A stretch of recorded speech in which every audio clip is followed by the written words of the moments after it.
Emma on what is with the radio is not any idea. If they almost see Obi and all command a bit too far or Bayama or that come and what she said. Say, of course, but Nina or ya can be idea of two or the Laconia. Be the enmity where you are, and more. Only president, only yes, we MP will be a new when you start a previous school. The factory, I bet me nothing, offending about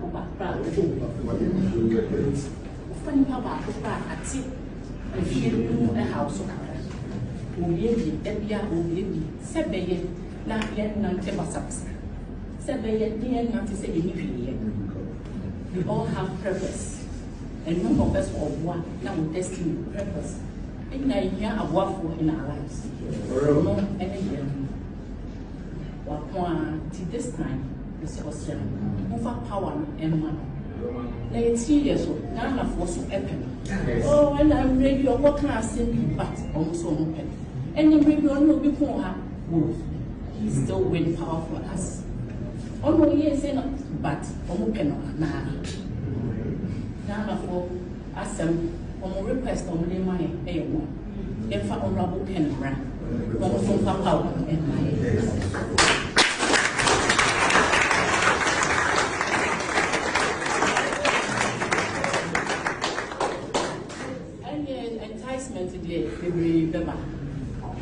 It's enticement and near my better enticement.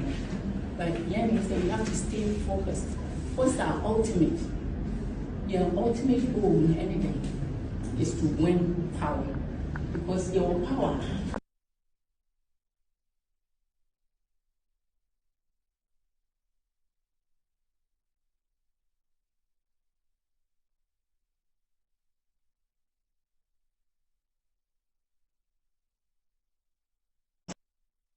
First of all, I have to use this opportunity to commend Dr. Techie for inviting all of us to break bread. I mean, if you look at everyone who came here, either they are managing a candidate, speaking for a former president or vice president, from the leadership of parliament and so on and so forth.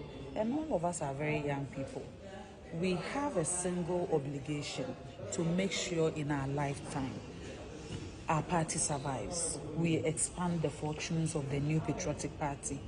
We build social capital for our party. We sell the ideologies of the party and make sure Ghanaians continue to rely on the new patriotic party as a formidable alternative. And we cannot do so by tearing each other down. We cannot do so by running the kind of campaigns that seek to denigrate people, because even if you peddle misinformation, the moment it is coming from an insider, it doesn't matter. On a bigger context or scale, the assumption will be that because it was coming from an NPP person, it must have been the truth. And at the end of the day, there is a saying in Akana was saying earlier that this is a obofo onim se oberi aduetri enko ohuye. You know, if your candidate has the potential to lead the party, you are going to be the biggest beneficiary of a united party if you run a decent campaign. If you assume that, I don't think my candidate for everything, let's ruin it, let's all go to sleep, in your lifetime, it will be such an embarrassment that a political tradition that has survived colonialism, a political tradition that has survived military rule, a political tradition that has survived a period where political parties are banned. Our contemporaries are no longer in politics. NDC is not our contemporary. Our contemporaries, our tradition, those who started, they are no longer in politics. But we have survived through thick and thin. And it is because as a political party, as a center-right democratic party, as conservatives, we have some peculiar prospects and properties that Ghanaians are attracted to. They know when it comes to the intellectual prowess, in terms of electoral reforms, in terms of social intervention, in terms of major policy direction. It doesn't matter whether in technology, it's about the economy, our educational structure. You would realize that it is only when the New Patriotic Party is in power that the clock moves. And at this point in time, I mean, I told someone that the Canada that NDC promised Ghanaians, in less than 8 months, every reasonable Ghanaians know that they are going to Abeokuta. Ask the small-scale miners. They know that they've been scammed. Ask the cocoa farmers. They know that they've been scammed. Go to Aboseokai. They know that they've been scammed. Go to the free SHS, NAFCO. They promise the headmasters and heads of institutions that we are going to give you money to buy goats. We are going to give you money to feed the students. You should hold the money in your pocket.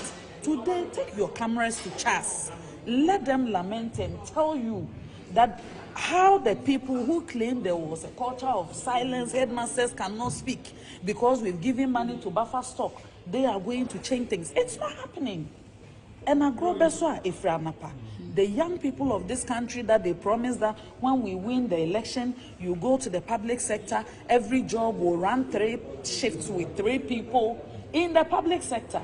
Apart from sacking over 30,000 people and doing ways and means to replace with their party people, go and check the records in Parliament and also the various reports at Ministry of Finance that the budget that was read in March, as at the time the Honorable Minister was reading the mid-year budget, ask yourself how much of the monies that they promised Ghanaians, how much did they disburse in the first budget? It is not happening. But if there is no formidable alternative, our country will be hopeless, they will be helpless, they wouldn't know what to do. I have the conviction that if we unite as a political party, we will come back to power in 2028 and we will serve the people of Ghana with respect, with integrity and everything, pound for pound. Start taking ministry by ministry, take the minister who was there previously and who is there now in terms of capacity, vision and what they are doing. At the end of the day, people will not want you to go to the details, but I'm saying pound for pound, as precisely so will say. Go and dig and look at the prospects of the sectors: education, foreign affairs, communication. Is the data cheap? Is it cheap? If you say your data is disappearing, my brother will tell you that check, then it's because you are over consuming. So all the promises, all the things that people jumped on, LGBTQ, we are passing the law. When we come, we are signing. Hey, they said people are dying, people are contracting sicknesses because of galamsey, petitions from over 56 institutions, organized labor on top of that. We want to repeal this airline. What has happened? Nothing. You know some of these things we didn't take just overnight for them to be done. You need to. But I am saying there is a saying, and I can't say in the agrobeswa ifranopa. The first budget has been read. I said go and check the disbursements. The mid-year has been read. They are preparing for the 2026 budgets. They will come back and read it again. But I'm saying reading is not enough. Check the details. How much has been dispersed? Are contractors receiving monies? Are business people who seek to import, are they receiving the dollars to pay their obligations abroad so that their goods can come in? Are people saying, you heard the publication from back of Ghana, they are saying even remittances from abroad has reduced. Inflow at the Kotoka International Airports. We know what President Akufo-Addo and Dr. Mahmoud Bawumia did with the year of return and beyond the return. The marketing we did for this country to attract tourism income, to the extent that it was projected that by end of this year, Ghana will be receiving $5 billion per annum, $5 billion, not cedis, per annum from tourism income. I am saying if the number of people coming to the country, if you check the records and they say the records at Kotoka is showing that we are not meeting our targets, you should know where we are going. But if there is no alternative, what should Ghanaians do? There will be that despair, that desperation. We are uniting, we are talking, we are working, we are correcting things, we are improving on the structural systems within our party. to make sure that within our lifetime, and our lifetime, God's willing, if most of us are alive by 2028, to bring the party back to power. Are you considering reducing monetization of your elections? Monetization is something I don't encourage. You can check records of my videos, not in our party, in any political party. First of all, because it affects, because no, I'm talking about, democracy on its own is not, democracy in itself is not true. The dynamics in African politics contributes to it, and especially when it comes to women, because of our historic position on inheritance, what we've received, the contribution of women to GDP, what we earn. If it is all about money, we can't compete. So I vehemently speak against monetization in any political party, on every platform, in parliamentary, presidential election, district assembly elections. And this time will not be different. So we encourage that people should sell their messages, and then people should be discerning. That even if someone gives you money, it shouldn't be the main consideration. You should have it at the back of your mind that I'm going to select leaders who will improve the fortunes of our beloved New Patriotic Party. And I am supporting Dr. Baumia. But see how nicely I'm adorned by my brothers from other camps. It's nice. It should tell you that whoever emerges as a winner, we are all going round to go and campaign and support. Final words. I am supporting the leader to lead the MPP to power. That's the support. So please speak to Honorable Joy.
It's not about flag bearership. No, it's about who the people want. Ghana for say, Papa bi wo MPP. Omo pen. If he said, Emma on, what is with na radio station and near here? If they almost see obi, and all command, if you took a Obayama, Obey and what she said. Say, of course, but Nina, or ya, can be idea of two or the Napoleon. Be enmity, for ye are, and more. Onya president, Onya, yes, we MP, will be anyone. When you start a previous school, the factory, you bet me often, offering about offering about at sea, and feeling a house of cards. Oyebi, Debia, Oyebi, Sebeye, not yet none subs. Sebeye, dear, not to say anything. We all have purpose, and none of us of one, now destiny, purpose.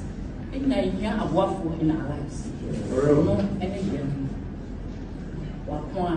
This time, this question, over power and money. Let's see, years old, Ghana for so epic. Oh, and I'm ready, what can I say, but also open. And the radio no before her, he's still very powerful us. Oh, no, yes, but open now. Ghana for us. Request on the money, a one. If I honorable can run, also come out and my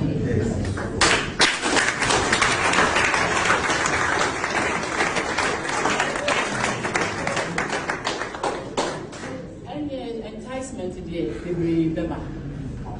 It's a enticement, and near my better enticement. But Yan said you have to stay focused. What's our ultimate? Your ultimate goal in anything is to win power, because your power. First of all, I have to use this opportunity to commend Oketechie for inviting all of us. It's not about flag bearership. No, it's about who the people want. Ghana for say, Papa bi wo MPP. Omo pen.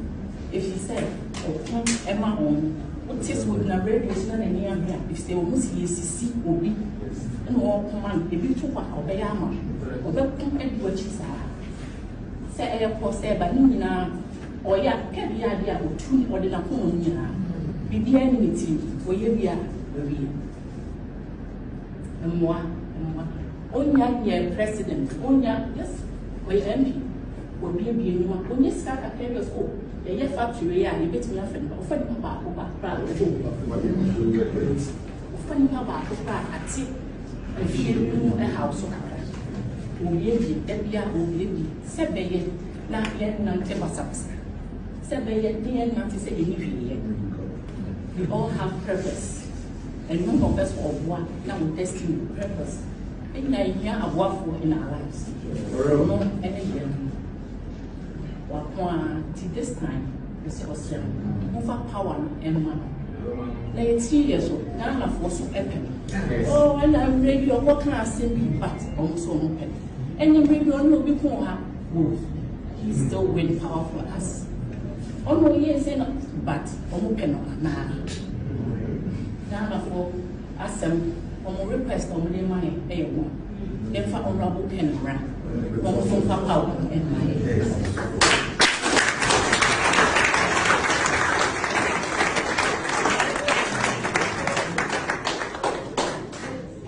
enticement today, every Beba. It's a enticement, and near my better enticement. But Yan said you have to stay focused. What's our ultimate?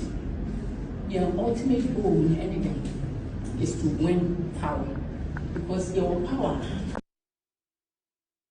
First of all, I have to use this opportunity to commend Oketechie for inviting all of us to break bread. I mean, if you look at everyone who came here, either they are managing a candidate, speaking for a former president or vice president, from the leadership of parliament, and so on and so forth.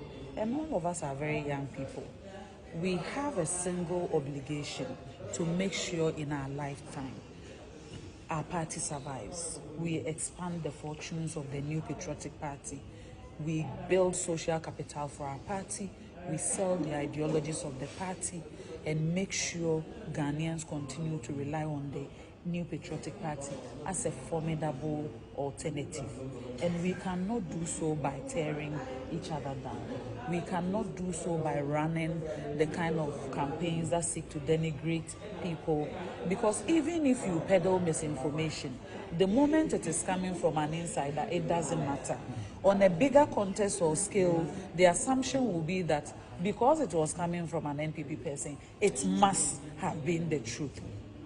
And at the end of the day, there is a saying in Akan I was saying earlier that this is a obofo onim se oberi adwetri enko ohuye. You know, if your candidate has the potential to lead the party, you are going to be the biggest beneficiary of a united party if you run a decent campaign. If you assume that, I don't think my candidate can win, so let's pour everything, let's ruin it, let's all go to sleep. In your lifetime, it will be such an embarrassment that a political tradition that has survived colonialism, a political tradition that has survived military rule, a political tradition that has survived a period where political parties are banned. Our contemporaries are no longer in politics. NDC is not our contemporary. Our contemporaries, our tradition, those who started, they are no longer in politics. But we have survived through thick and thin. And it is because as a political party, as a center-right democratic party, as conservatives, we have some peculiar prospects and properties that Ghanaians are attracted to. They know when it comes to the intellectual prowess, in terms of electoral reforms, in terms of social intervention, in terms of major policy direction. It doesn't matter whether in technology, if about the economy, our educational structure. You would realize that it is only when the New Patriotic Party is in power that the clock moves. And at this point in time, I told someone that the Canada that NDC promised Ghanaians, in less than 8 months, every reasonable Ghanaians know that they are going to Abeokuta. Ask the small-scale miners. They know that they've been scammed. Ask the cocoa farmers. They know that they've been scammed. Go to Aboseokai.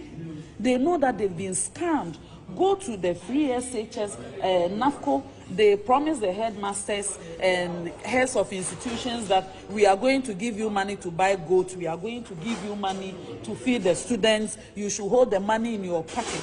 Today, take your cameras to CHAS.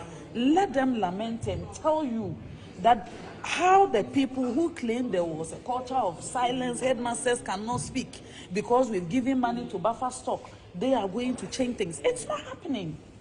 And the young people of this country that they promise that when we win the election, you go to the public sector, every job will run 3 shifts with 3 people in the public sector. Apart from sacking over 30,000 people and doing ways and means to replace with their party people, go and check the records in Parliament and also the various reports at Ministry of Finance that the budget that was read in March, as at the time the Honorable Minister was reading the mid-year budget, ask yourself how much of the monies that they promised Ghanaians, how much did they disburse in the first budget? It is not happening. But if there is no formidable alternative, our country will be hopeless, they will be helpless, they wouldn't know what to do. I have the conviction that if we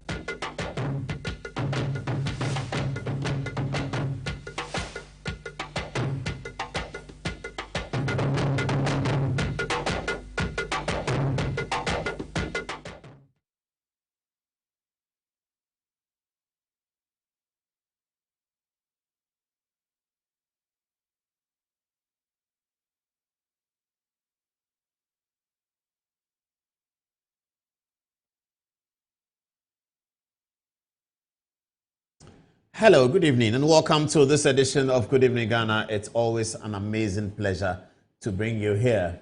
And I'm happy that you are with us. Tonight, I'm very, very sad for two reasons that I'll share with you. The sadness of last week continues, not for the same reasons, but for different reasons, but all the reasons connected to our country, Ghana. I'm very sad. I'm very sad today.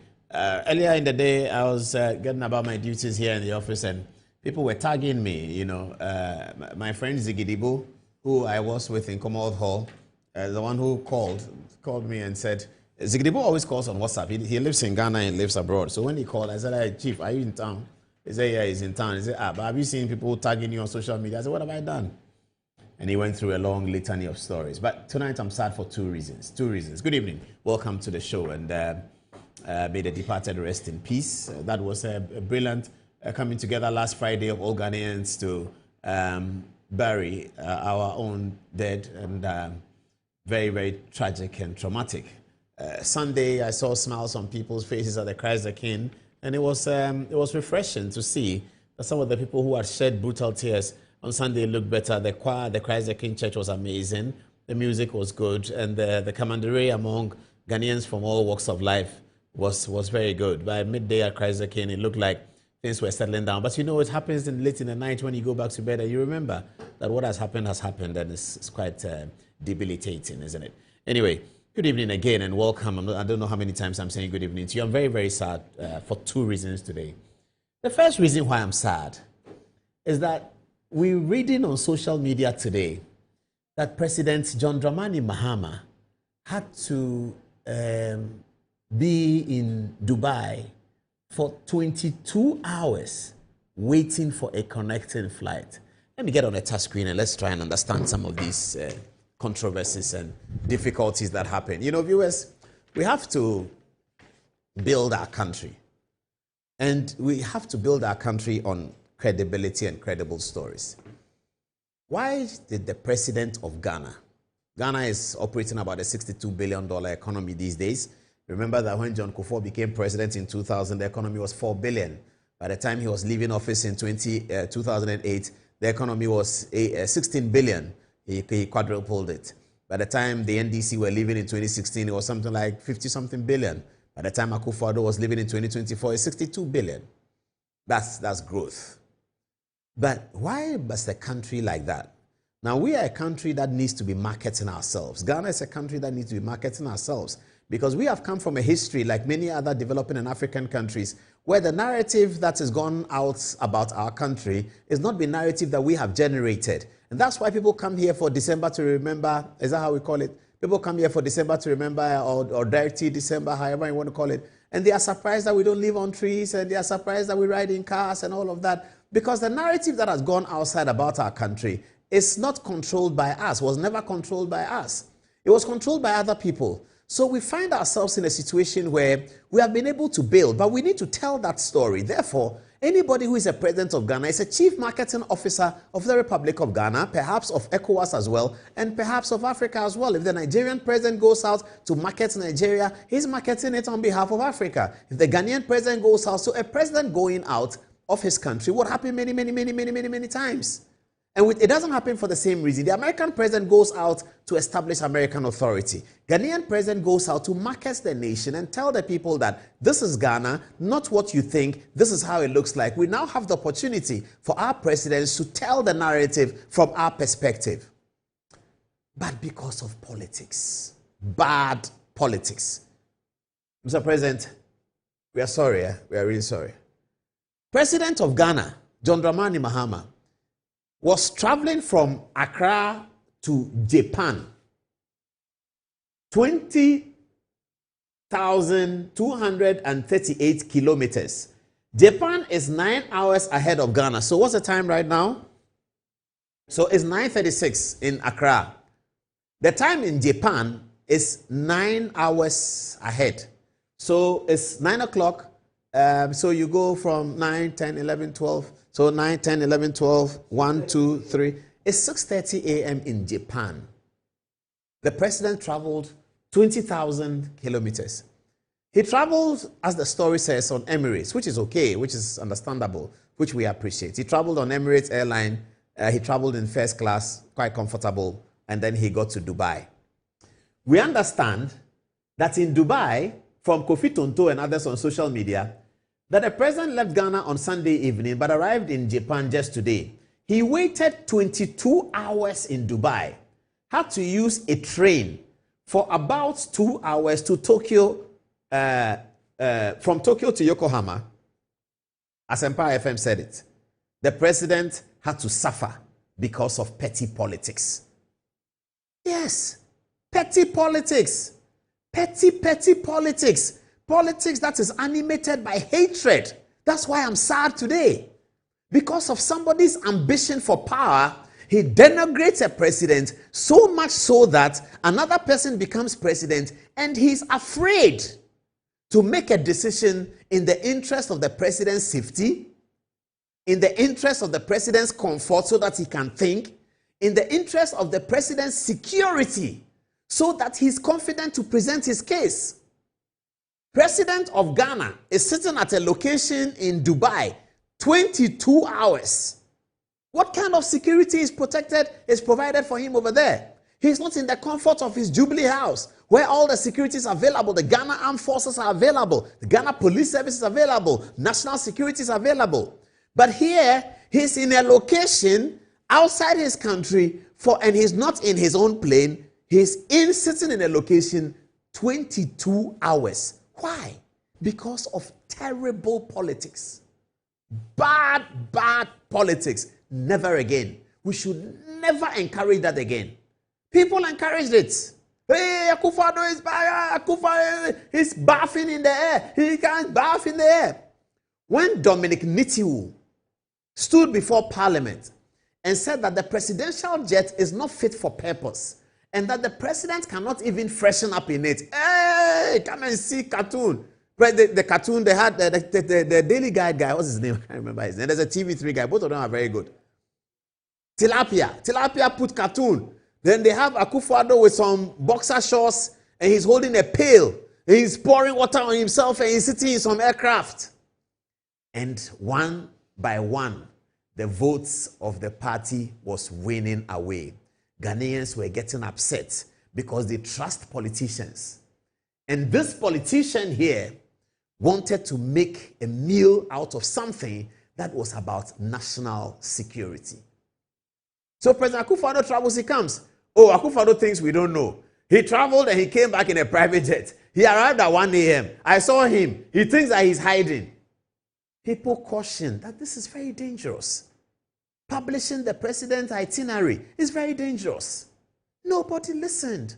Of course, the prices were high. So if prices are high, we all don't listen. I'm guilty, and that's why I'm rendering an apology to the president. I'm guilty. I had occasion to go and complain. Why is the president flying this, Other people complained. I remember in one of my complaints, one of them, I won't mention his name, he said, oh, clear off. Why are you following the NDC propaganda? And I said, this NDC propaganda is going to cost us the election. I'm guilty. I feel very guilty. Because I love President Mahama. He's a nice guy. People love him. Why should he? If President Mahama is not president of Ghana, I can assure you, he's not going to sit in any airport for 22 hours. Why would he do that? Why is he going to do that? The only reason why President Mahama had to be cocooned in an airport for 22 hours is because he's president of Ghana. If President Mahama is not president of Ghana, having been president before, there are many things he can do. He can call on his friend. He can call on another head of state. He can do so many things. And since Akufo-Addo traveled to Nigeria recently, I don't think that he used any commercial plane. He's former president. He can call on his friend, please pick me up. President Mahama would have. But today, President Mahama is frightened. How is he going to call for a private? Hey! This is a president whose brother has a private jet. Think about it. Think about it. This is a president whose brother has a private jet. And the government of Ghana could have paid for the private jet of the president's brother. The president's brother is not the only Ghanaian who has a private jet, mind you. There are Ghanaians who have private jets better than Ibrahim's plane. I know that. Ibrahim knows that. Everybody knows that. We know them. They don't want their names to be mentioned. So we will not mention their names. They have two. This individual I'm talking about has two private jets. Oh, at least you know Magdan. Magdan, you know. I'm not talking about Magdan, but Magdan we all know. Magdan has said he has a private jet, so we can repeat it. Magdan has a private jet. Government of Ghana could have paid for it. But President Mahama is afraid to do that. There's absolutely nothing wrong with that, but he is afraid. Why? Because of bad politics. Terrible politics. The people who are renting houses at Airport Hills, their politics is what has brought us here. Terrible politics. And then today is foreign minister. How is he going to manage it? Foreign minister. You should be making the calls and say that we are arriving at Dubai on Emirates in the morning. Can we get a plane to take us to Japan? Because the president has to address a meeting there. He's marketing Ghana. So how much would it cost? Of course, we all agree that we can't go for an exorbitant cost. Private jets have different series. We just need a plane to carry the president from Dubai to Japan in basic comfort. We don't want him to have a plane that has a jacuzzi, a plane that has champagnes popping from everywhere, a plane that has this and that. No. We just want a plane that takes about 12 people, President of Ghana, John Dramani Mahama, Foreign Minister Samuel Okudzeto Ablakwa, Presidential Aide Joyce Bauer, Minister of Trade Hannah J. If the Minister of Finance Atuforsen is there, he's on it. Attorney General Dominic Ahini. Yeah, 12 key people. Secretary to the President, Dr. Kalistus Mahama. 12 people to just carry the president from Dubai. So when the president gets off the plane in Dubai, security is arranged. They hang around with him and say, Mr. President, where's your bag? Pick it, quick. Oh, the plane is ready. When you get to Japan, you can have breakfast. It's fine. We'll just fly. It's about, 5 hours. We'll be there. He gets into the plane. He can have access to his phone, check what's happening in Ghana, call back his spokesperson if he's not with him, call back his chief of staff and say, Chief, we have arrived in Dubai. We are heading for Japan. Everything okay? Everything is fine. After the funeral, good. Everything good. He say, Chief of staff may regale him a little bit with some jokes and say, Mr. President, the people are complaining about your smoke at Christ the King, blah, blah, blah, but that's funny. They all laugh. And then they move on.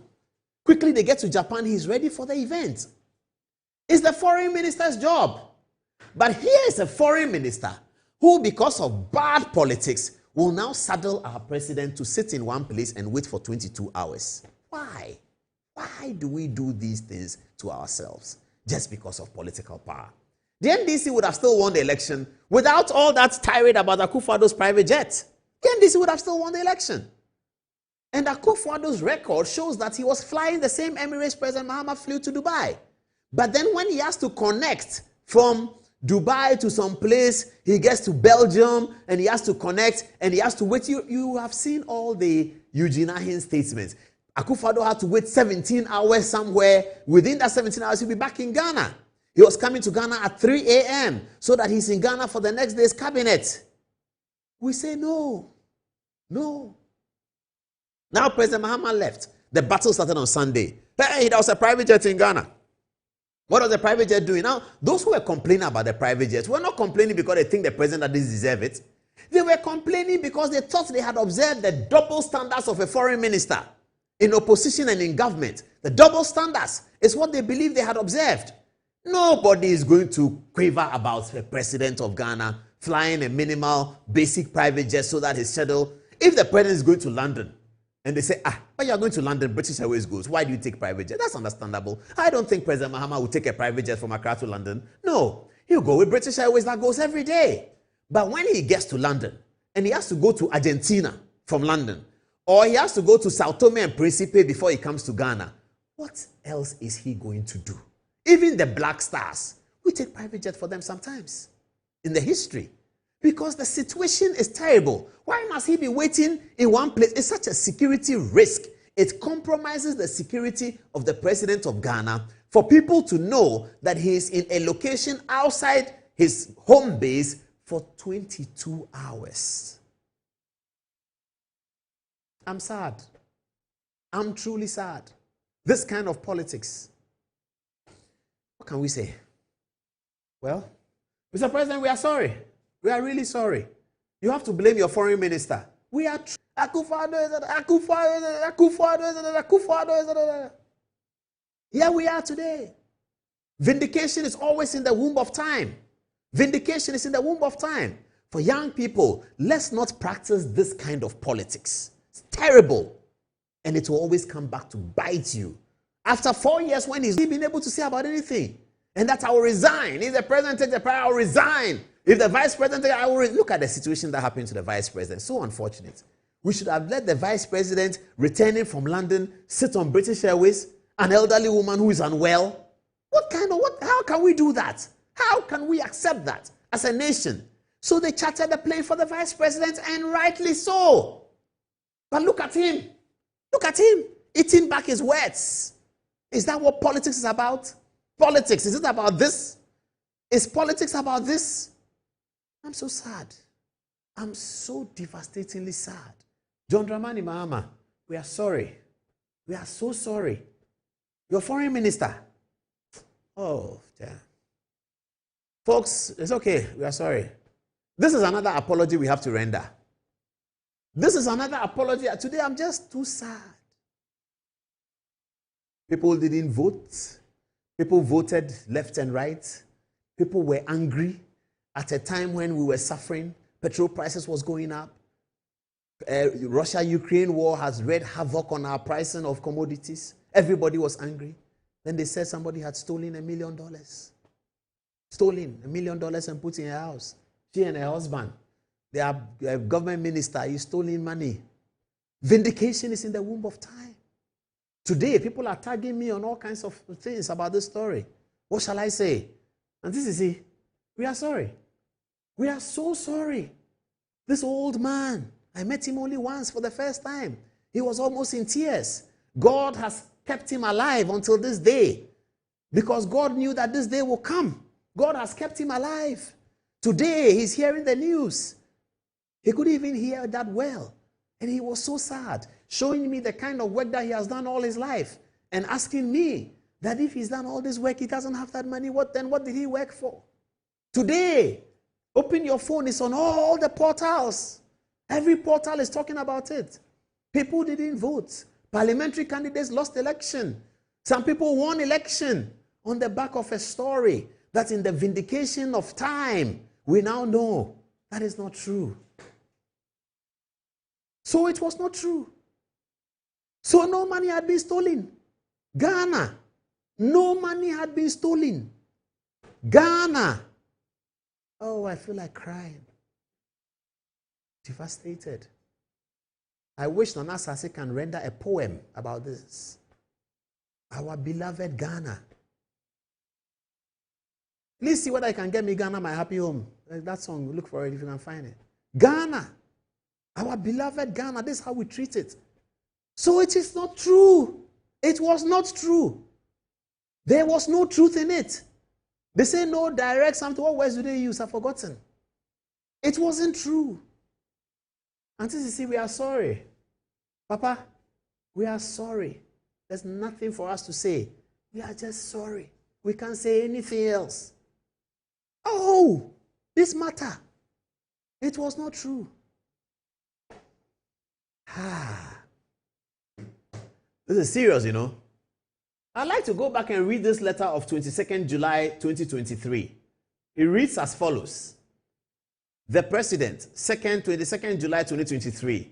Dear Cecilia, I have received your letter dated Saturday, 22nd July 2023, resigning from office as Minister for Sanitation and Water Resources and as a member of the government. It is with considerable regret that I accept your resignation, and I applaud your loyalty to the image and standing of the government. The work you undertook during your period in government was excellent and productive, and I thank you for your wholehearted contribution and devotion to the progress of the government and the nation. I am confident, like you, that at the end of the day, your integrity, whilst in office, will be fully established. I wish you the very best in all your endeavors. Yours sincerely, Nana Adodankwa Akufo-Addo.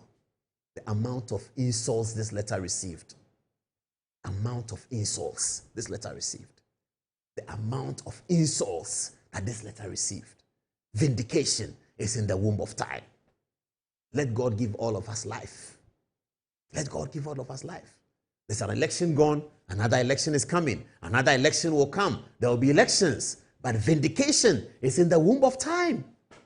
Vindication is in the womb of time.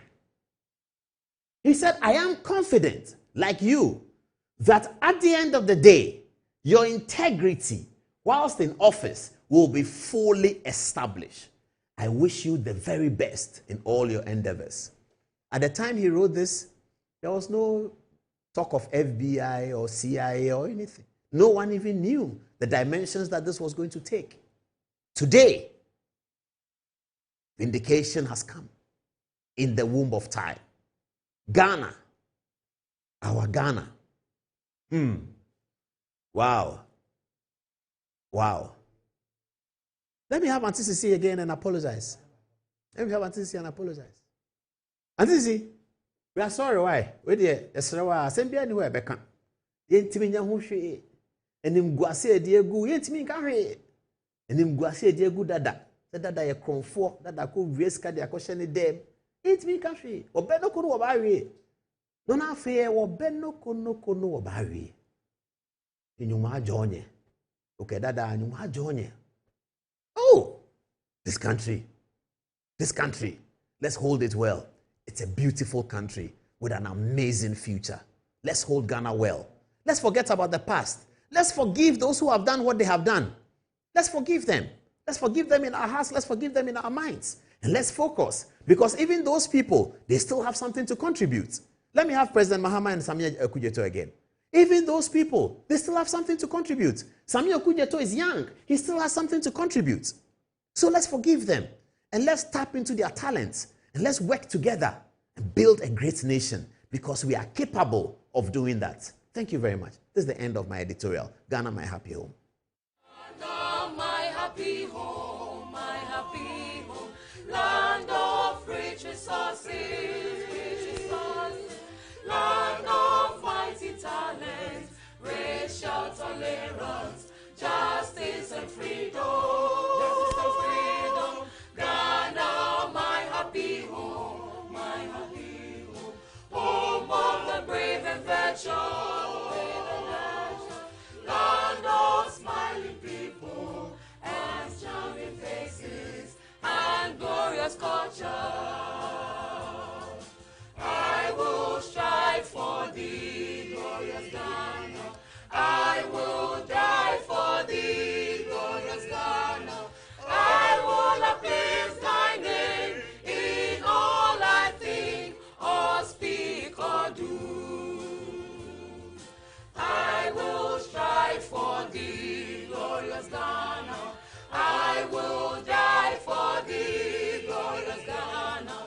I will uplift thy name in all I think or speak or do.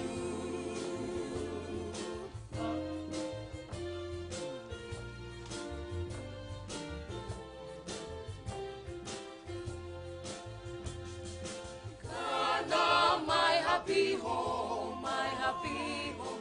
Land of rich resources, land of mighty talent, racial tolerance, justice and freedom. Ghana, my happy home, my happy home. Home of the brave and virtuous. Land of smiling people and charming faces and glorious culture. I will strive for thee, glorious Ghana. I will die for thee, glorious Ghana. I will uplift thy name in all I think or speak or do. I will strive for thee, glorious Ghana. I will die for thee, glorious Ghana. I will uplift thy name in all I think or speak or do.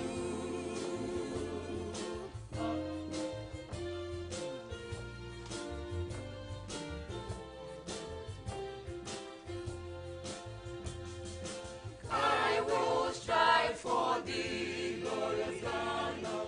I will die for thee, glorious Ghana. I will uplift thy name in all I think or speak. All right, welcome back to the show. And let's take some text messages and then we're going to talk about Kesela 247. We advertise it. We have a beautiful story about him. Okay, let me start with AKC. What are people saying? Very much, Paul. Now we have a message from Julius Amwako, which says the best political show in Ghana. la meilleure émission politique sur Ghana. Also, we have another message from Dapaah Hamza, which says, watching you live from Wa Metropolis, Apostle Paul Adomotre. Je vous regarde en direct de Wa Metropolis, l'apôtre Paul Adomotre. Finally, we have another message from Daniel Obeng. Paul, you are great. I just love watching your show. God bless you. Vous êtes formidable. J'adore regarder votre mission. Que Dieu vous bénisse. Over to you, Antipa. Okay. Coming from Kofi Techi, he says, the OSP is gradually losing his integrity. From Mauli, he says, Vindication is in the womb of time. And lastly, from Richard Adomako, he says, watching live from Arizona, USA, what a fantastic program. Over to you, Fatih. All right, thank you, Anziba.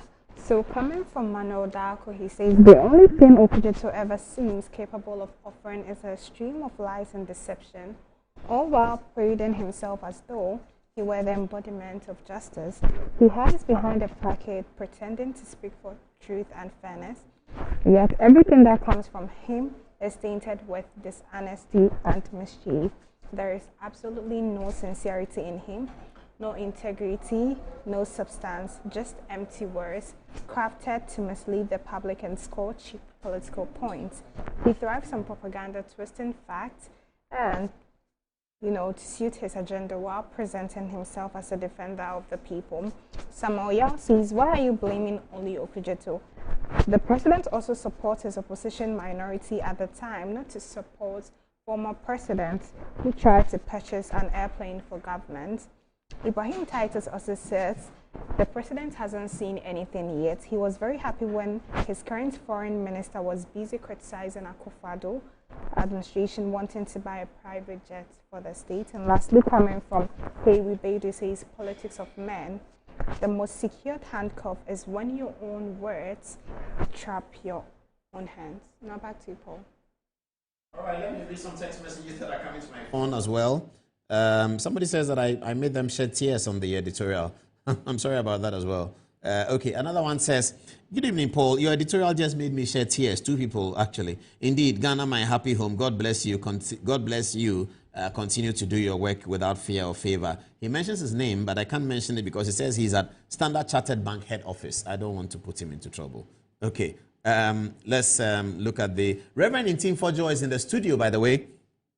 He's eager to come and share with us what is the issue about presidential planes, helicopters. Where are we on that matter? And where are we? Why are we where we are?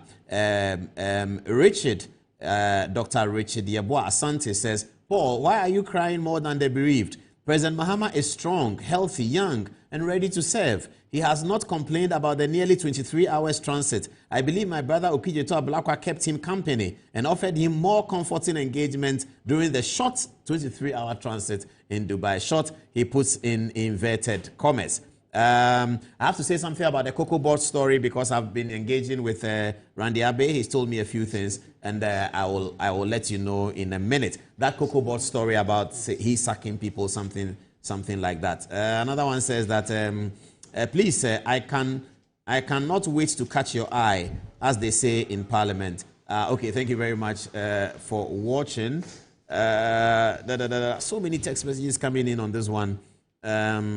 Okay. Nana Hesi Ojiri says that, good evening, Paulus. I don't think a state of buying a plane for the president is an issue. As Openye Jekum says, if you see 2 people fighting, ask what happened yesterday. The worst of Okujeto Ablakwa is hunting the government, so they do not know how to communicate with Ghanaians about purchasing a new jet. The NDC forgot that when you point a finger at someone, 4 other fingers are pointing at you, etc., etc. Keep your text messages coming in. This is Good Evening Ghana and is live. We're going to continue with the show. Reverend Intim Fojo is in the studio. We'll be speaking to him about, he's the ranking member on defense, and we'll be talking to him about the jets and all that. National Democratic Congress, my other favorite political party, the party of Flight Lieutenant Rawlings and Dr. Obeda Samoa and Nana Kunedu Ajiman Rawlings is my favorite. Let's have Kesalato Force in here. Now, viewers, it's very interesting. Something is happening. Something is really cooking. My brother Kesalato Forsen is headed for the presidency. Can you imagine that? Fantastic. Now, a survey that we have seen shows that Kesalato Forsen could be in pole position to be one of the presidential flag bearers for the NDC for the 2028 election. Now, where did this come about? This is coming about as a result of what is thought to be Cecilia Forsen's super performance as Minister for Finance, picking up dollar in the very beautiful way. Now, still the dollar is at 10, something like that. So Cecilia Forsen and some of his supporters are pushing him to run for the presidency. He's going to have a very hot contest against seasoned men and women of the party. Cecilia Forsen, I know a little bit. I know him from his work in Parliament. He used to be a Deputy Minister of Defense as well. But here is the catch. Cecilia Forsen will be competing, if this works, with the Honorable Julius Dapaah. I don't know well. I never really did know him. Let me see what Asiedu Ketia is here. Haruna Idrisu is here too. Yeah, that's interesting. Okay, I like this one. So, Cecilia Forsen is in there. Johnson Asiedu Ketia, the obvious front runner, chairman of the party, great NDC person, somebody I know quite well because we're neighbors in Sakumono. So I know him. I'm going to talk about him tonight. Julius Dapaah, I don't know that well. And I've been asking myself that, how don't I know him? And I got the answer. You see, Julius Dapaah has never been connected to the communication part of the NDC from way back. He's actually been connected to the deep side of the NDC in the cadres. Those who are working really down the roots, that's where he's been. He's gone to Cuba and all that. He's a proper cadre of the party. So those of us who are media people and journalists, news reporters, we have been connected to the NDC talking sides. Ototobi Kwachi, Kojo Yanka, Kwame Pepra, the people who do communication, Rawlings himself, and then Asiedu Ketia, of course, and others. So I've noticed that Johnson Asiedu Ketia is sort of picking up a new image for himself. You know who he is already. Johnson Asiedu Ketia is also like cadre in there. And he was a member of parliament, and sometimes he makes people laugh and all that. But he's a very deep thinker. I've noticed that he's trying to pick up a middle-class socialist leadership image. I think he wants to use that to help his political agenda. He knows that from where he's coming, there are not many middle-class supporters. So look at him here. Look at the way he's dressed. He's dressed like Chairman Mao. He's capturing himself in the leadership of the Communist Party of old, leadership of a socialist movement. You know, instead of being in cloth at a funeral like this at the big Akan, he's wearing his communisto, beautifully done political suit. He has his nice spectacles. And you see that Asiedu Ketia is changing his image. He's trying to get the image of a kind of middle-class person who is also grounded to the roots. And he's hoping that with that, he can collect 100% of the votes. So this is not the Johnson Asiedu Ketia you knew of 20 years ago. This is the Johnson Asiedu Ketia who is ready for a presidential contest. You can see that. There you go. This is Johnson Asiedu Ketia who is capturing himself in a really different mode. There you see him going that way. So the Honorable Johnson Asiedu Ketia is preparing and packaging his image. Now, if he secures the support of Fifi Kwete, that's going to be very, very, very solid. But Atu Forsen is why we are talking about this. I'll come back to that. Julius Dapaah, I don't know. I'm not engaged with him. But how did I know? So I knew of a story that when Professor Mills was president, there was some guy who they said was very close to the NDC, very close to Mills, very formidable within the NDC. That Professor Mills didn't give a job to, the days of David Lamte. Those who know David Lamte will know, may he rest in peace. The days of David Lamte, I heard all of those stories. That there was this guy who was very powerful, very close to Mills, and Mills struggled to exclude him from the government. And everyone was talking about how well he has taken it. I didn't get the name of the person at that time. I only found out last month, in July, when the chief of staff was addressing the Mills event. And then he said the same story I had known, but I didn't know who the story was about. And he said the story was about himself. And I said, so this is Julius Dapaah. Listen to the story when he talked at the Mills event. Listen. A personal experience with you. So one day I got a call from Uncle Beba Kumensa, who said, Julius, Prof, the Opasado Eastern region as regional minister, Etifao CV Bremi. Then I went to see Uncle Beb with my CV. Now, there was supposed to be an announcement on one particular day after the independence celebration. So I was so excited, I had dressed in my white, seated on my bed, waiting for the announcement. Unfortunately, when the announcement came, my name was omitted. I felt very sad. Then, to my surprise and amazement, if a president tells you he will do something for you, and for a reason or two he's not able to do it, I don't think he owes you an apology. One morning, my phone rang, and when I picked it, it was Honorable Sam Atamers. So I picked it as Uncle Sam and said, Julius, hold on for the president. I said, yes, sir. And Prof was like, Julius, today I didn't know see now how pa. And I said, oh, but I'm married, sir. He said, Julius, most your band no, I won't continue to be a better mercy. And that's why I drop your name. And today, I still think about it. Does the president owe an ordinary person like me an apology?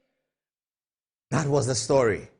So I had heard this story then in 2009 that Prof had bound somebody in Eastern Region, is a very important person, blah, blah, blah.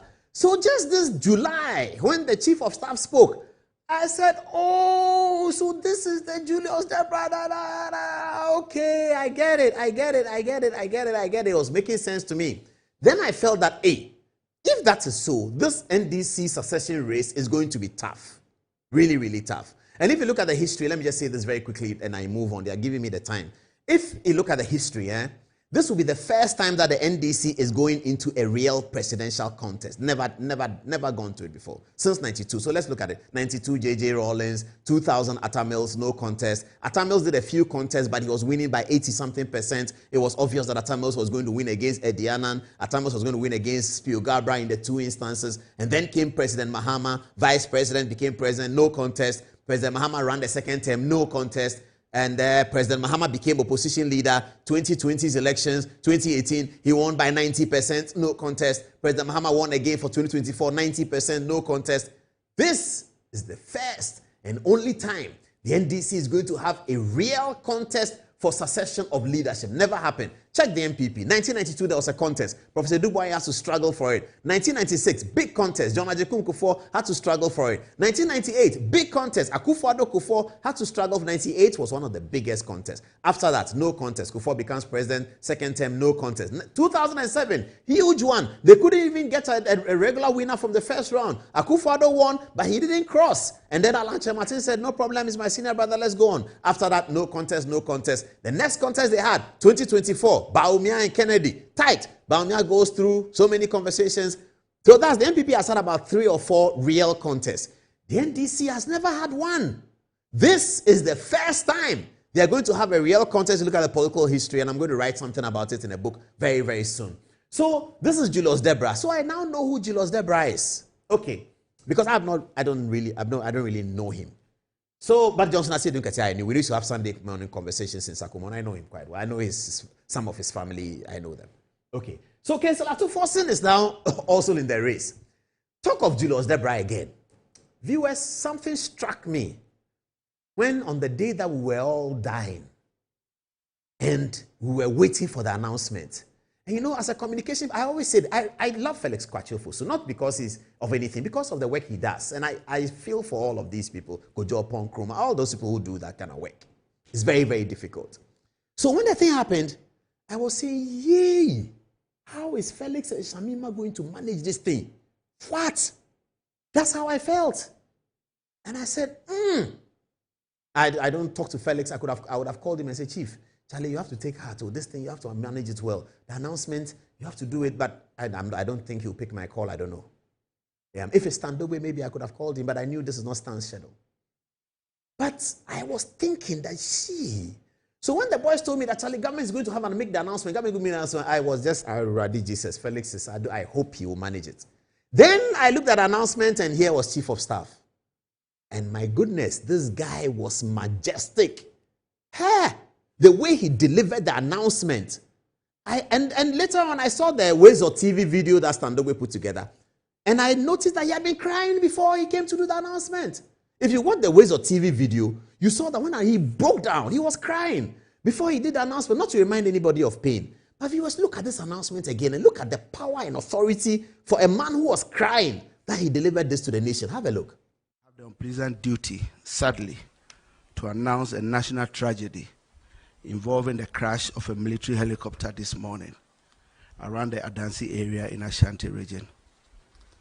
Government regrets to announce the demise of the following persons in the tragic crash. Dr. Edward Kofi Omane-Boamah, Minister for Defense. Alhaji Dr. Ibrahim Murtala Muhammad, MP, Minister for Environment, Science and Technology. Alhaji Muniru Mohammed Lemonad, Acting Deputy National Security Coordinator and former Minister for Food and Agriculture. Dr. Samuel Sapon, Vice Chairman of the National Democratic Congress. And Mr. Samuel Abuaji, a former parliamentary candidate. Squadron Leader Peter Bafemi Anala, Flying Officer Manin Chum Ampedu, and Sergeant Ernest Ado Mensah.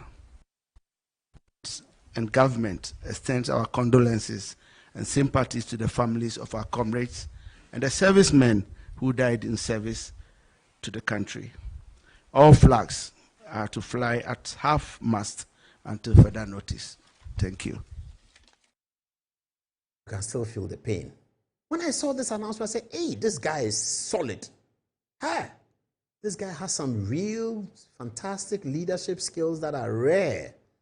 Very rare leadership skills in this Julius Deborah chief of staff. I saw that. So when the story broke that Cecil Atuforsen is now in the race, I knew that this is going to be interesting. But Cecil Atuforsen has a lot of hurdles to climb. He has hurdles to climb. Get me back Cecil Atuforsen alone. Let me go to there. When you are finance minister, oh my goodness, you can never win.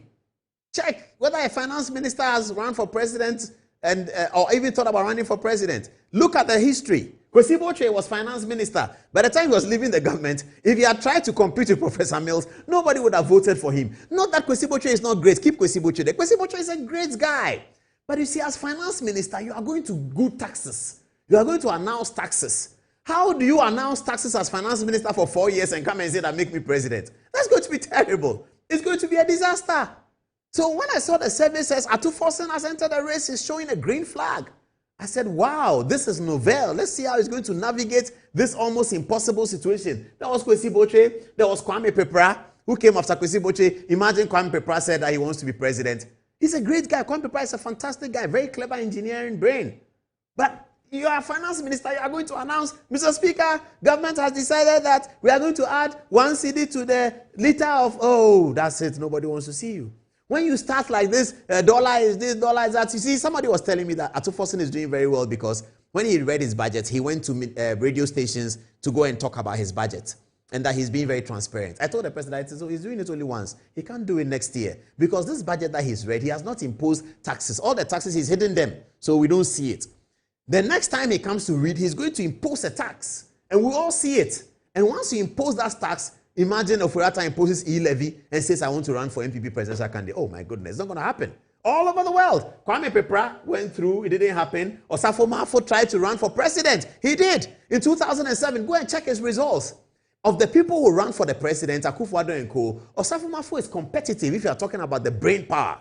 And I used to have that conversation with Ansar back in the day in law school, Kweku Ansar, who was a staunch supporter of Osafo Mafo because he thought Osafo Mafo has the brain power, the capacity, the temerity, and the disposition to handle Ghana's presidency. I do not doubt Ansar at all. But Osafo Mafo had been finance minister. He has been imposing taxes on people. How are people going to vote for him as presidential candidate? It's not going to happen. So Osafo Mafo didn't get it. Now, Ban Redu was popular as a human being. But he brought talk tax. You remember? Now Ghana is benefiting from talk tax. We benefited from it. But Ban Redu had to go to parliament to introduce talk tax. And everybody said, what is this? What is Kufuor's government? In 2008, the NPP went down. One of the reasons is talk tax. Imposed by Kojo Ban Redu, one of the most lovely people around. So being a finance minister is not simple when you want to become. Antonio Akoto said, imagine Antonio Akoto says he wants to run for president. People love him. He's a good brain. But he's imposing taxes. How are you going to do that and impose taxes? Dr. Kwabena Dufo, he was Professor Mills's finance minister. Recently, he ran for president against John Mahama. You saw what happened. Because a finance minister, the recollection is that you came to impose tax. No human being likes tax. Even if we go global, we go international.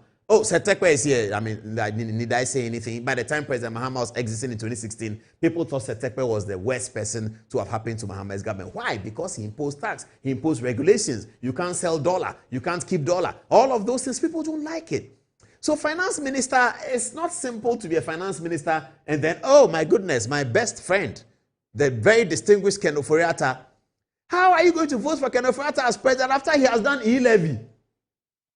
But did he do e-levy because he liked it? He did e-levy because the book showed that we needed to sort this thing out.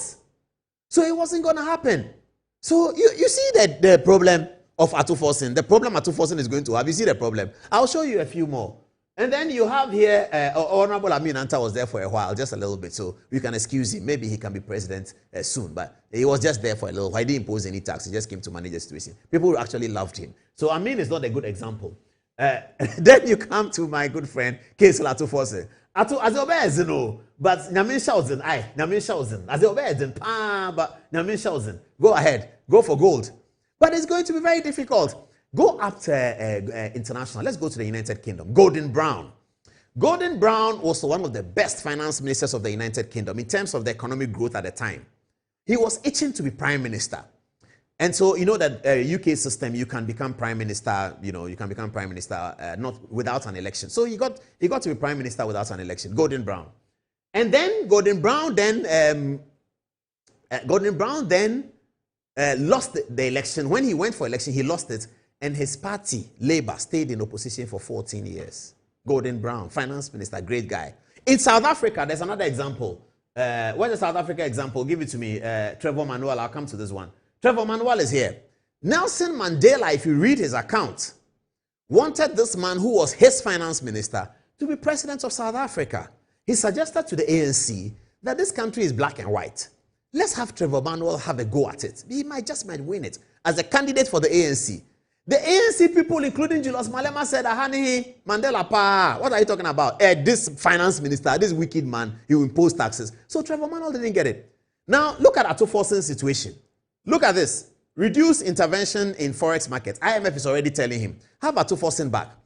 Here's Atuforsen, who is rumored to be telling bank managers that they should sell the dollar at a certain price. All that is going to make him unpopular, even though the survey shows that he's leading. That he should sell the thing in a certain way. All that is going to make him unpopular. So how is he going to be finance minister? Atuforsen, I think, should concentrate on his job and deliver something to all people. Make every contractor happy, make every bank manager happy, work with everyone. But if it gets into his head that he's finance minister and is going to be president, we are going to have a major fall in this country. If Atuforsen, we should pray for Atuforsen. Pray for Atuforsen. Because if Atuforsen does not focus and begins to feel that he's the president in waiting and everybody, I understand some international people have told him they'll make him president. He should be very careful and very wary about these international people. And it's not America, it's not the United Kingdom, so don't worry about it. It's not the United States, not the United Kingdom. But some international people have told him that he'll be president. He should be very careful about it. Extremely careful. This presidential ambition should not enter a finance minister's head 8 months in office. Even though he's been doing well, banks are going to start complaining. The central bank is going to have friction with you. And the contractors and people you have to pay, it's all going to be very murky. So we should pray for Atuforsen that this ambition that the survey is showing, he should ignore it and focus on helping every Ghanaian that he needs to help to push the Ghanaian agenda, the big push agenda of the president, all the president's big programs, and to push his own agenda as a successful finance minister, keep his constituency, and then Ejumako, and move through. And so I saw this, I thought I should put this out because I don't have direct access to him, I can't call him. But this is the story of Atuforsen. Okay, let's leave it. Let's get Reverend Intim in now, and then let's have our conversation with him. We are holding up the health story a little bit. Did he say I should take a break after this? Did he say something like that? Yes, he said I should take a break. Okay, let me take the break now, and then after that, Reverend Intim is ready for our conversation with him. Reverend Intim told me that, Chief, I need about 30 minutes. I said, you can get more than 30 minutes. So we're going to have that conversation. We'll hold the health story. If we're not able to do the health story, we'll do it. My producer was telling me that the way things are going today, Chief, we are going to drop one story. I said, we cannot drop the Team Fojo story. We cannot drop the John Mahama story. We cannot drop the Atuforsen story. We cannot drop the health story. We have to do all. But I'm beginning to concede that we may have to drop the health story. But let's see what happens. Reverend Team Fojo is always a great person to talk to. We'll talk to him after the break.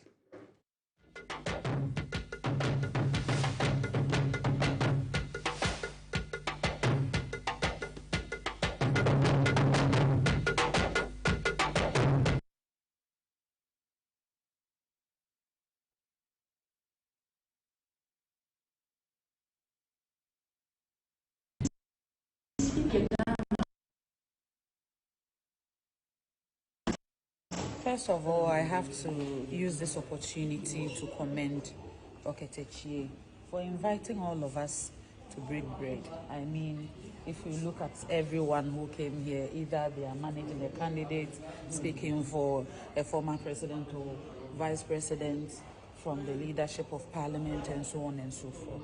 And all of us are very young people. We have a single obligation to make sure in our lifetime our party survives. We expand the fortunes of the new patriotic party.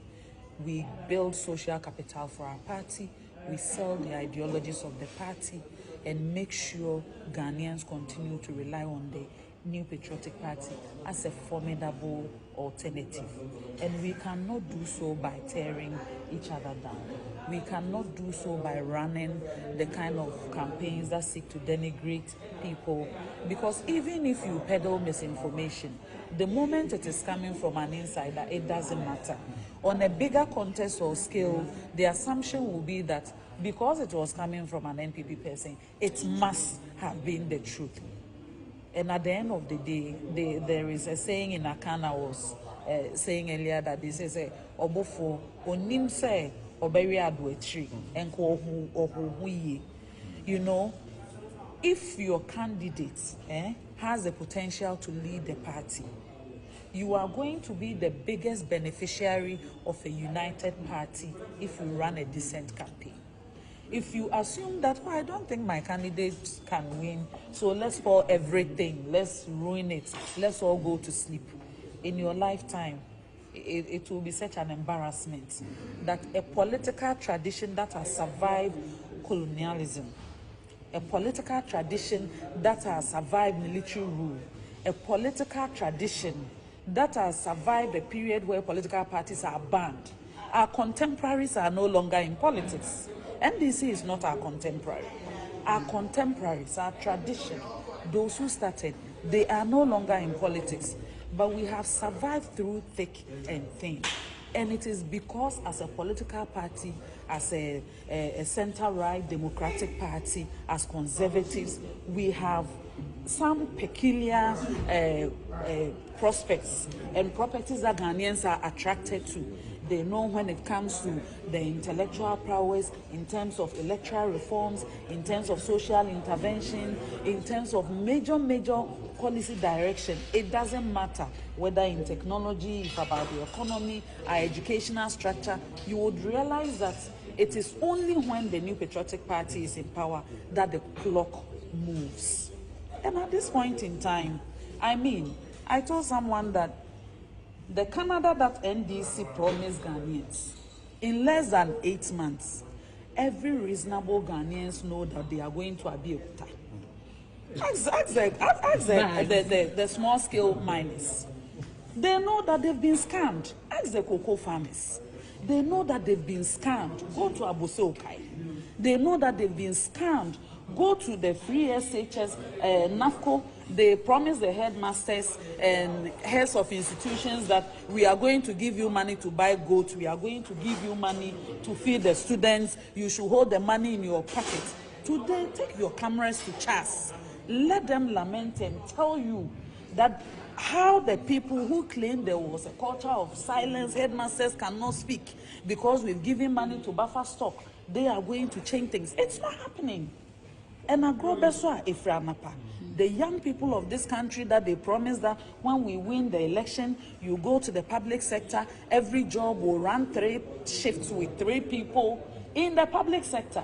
Apart from sacking over 30,000 people and doing ways and means to replace with their party people, go and check the records in Parliament and also the various reports at Ministry of Finance that the budget that was read in March, as at the time the Honorable Minister was reading the mid-year budget, ask yourself how much of the monies that they promised Ghanaians, how much did they disburse in the first budget?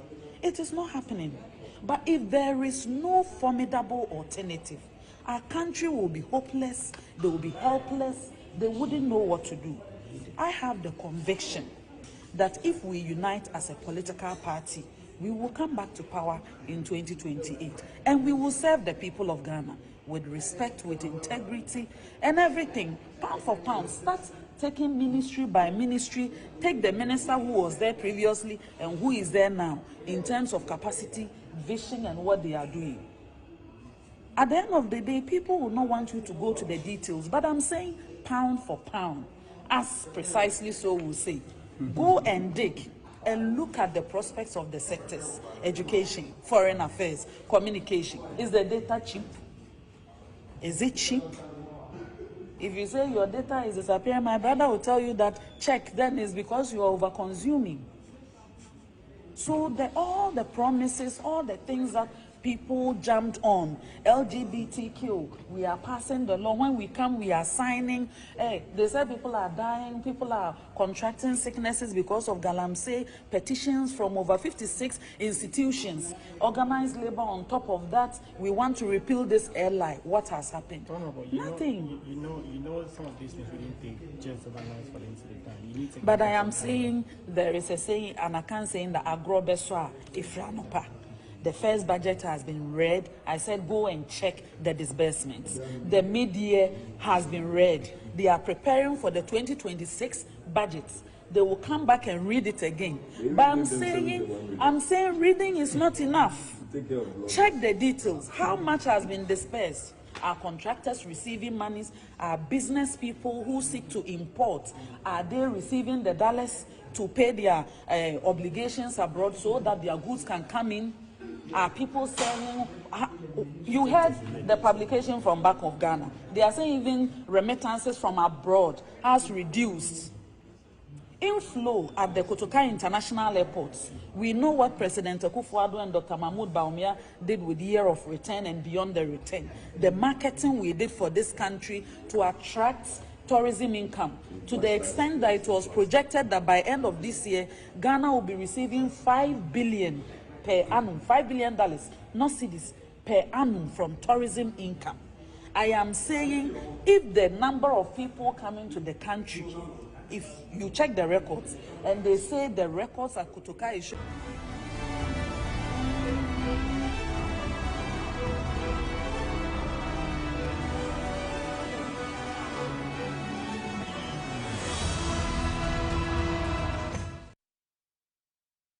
Welcome back to the show, and the Reverend Ntimfodjo has taken his seat, and you know what that means.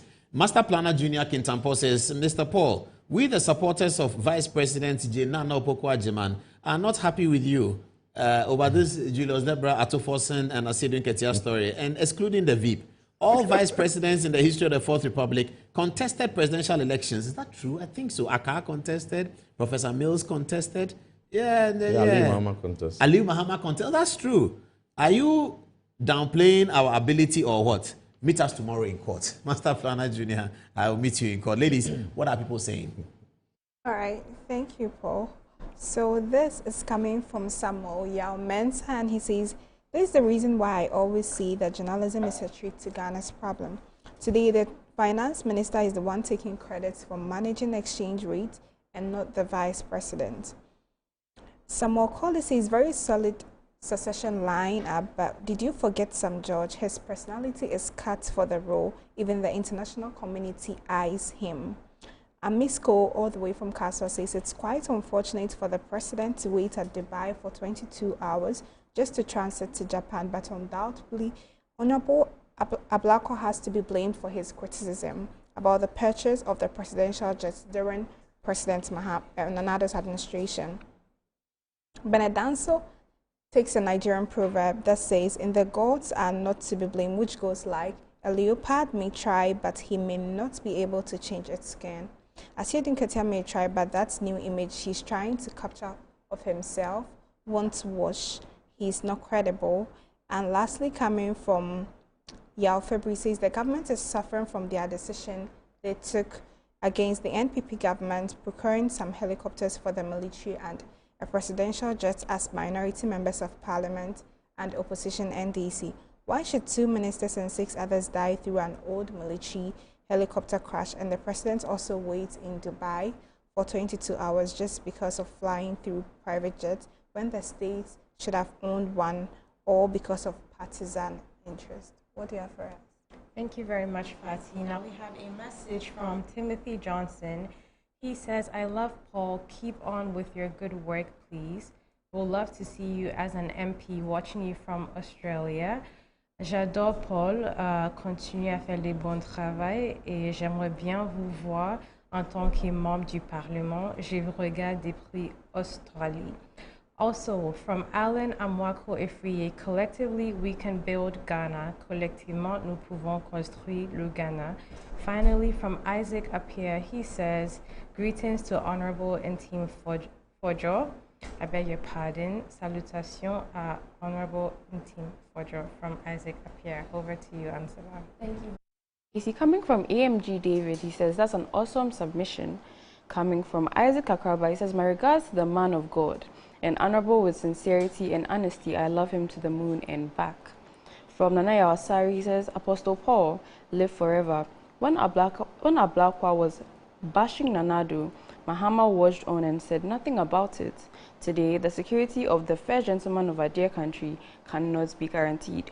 And lastly, from Nana, so he says, Paul, in the UK, the Prime Minister and the King travel on British Airways. So he doesn't see anything wrong with the President having to wait 22 hours. He doesn't think it's any news. Over to you, Paul.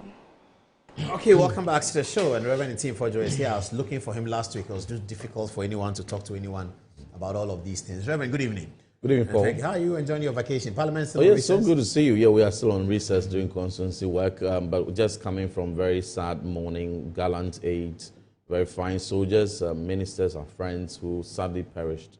You knew Omaniboama during the beginning of your parliament? Absolutely. I knew about 5 of the gallant aides who perished. Oh, I see. Yeah, the soldiers? Yeah, the soldiers. You know, the very fine crew.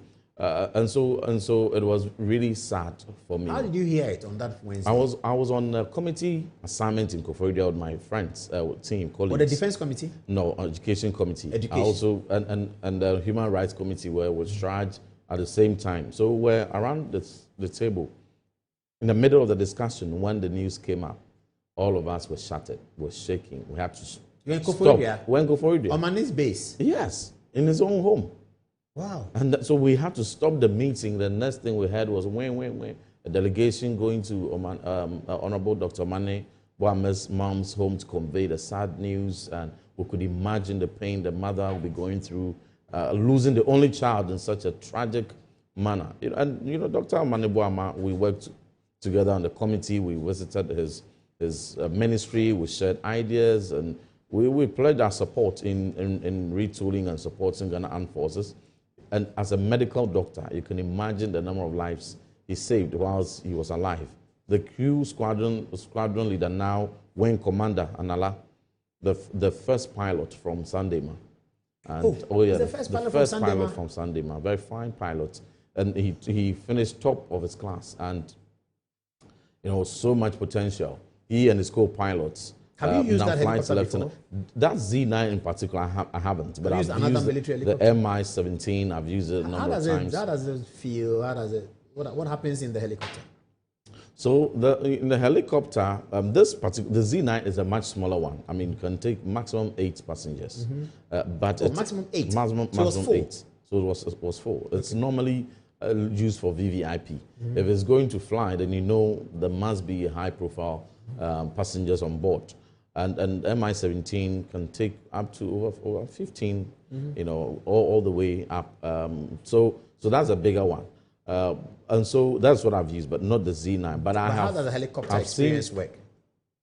When you enter, what happens? You do seatbelt? Do you talk to each other? Do you talk to the pilot? When you're in the air, it's very difficult to talk to the pilots. Why? Yeah, because, well, for the MI-17, the pilot gets into his cockpit and then there's a barricade. So the passengers will be on a different side, they will be on another side. There's no communication except with the crew, who will be at the passenger side. But it's really noisy, like with every other helicopter. But the stability. Do you have to wear something? Headphones? You have to get headphones. You definitely need to have the headphones to be able to, particularly when you take off to a certain point, you need them to be able to. A few times people take it off and they're able to get through, but it's recommended that you get a headset. These conversations, I mean, I don't know whether it's not very comfortable. No helicopter. It's not that comfortable. No helicopter is a comfortable flight. It's not like an aircraft. It's not like the bigger ones. Like a Ghana Airways plane. Absolutely. So the bigger an aircraft is, in most cases, the safer. The more comfortable it is. And the more comfortable. When it's not comfortable, the seats are not comfortable, or what do you do? It's a configuration.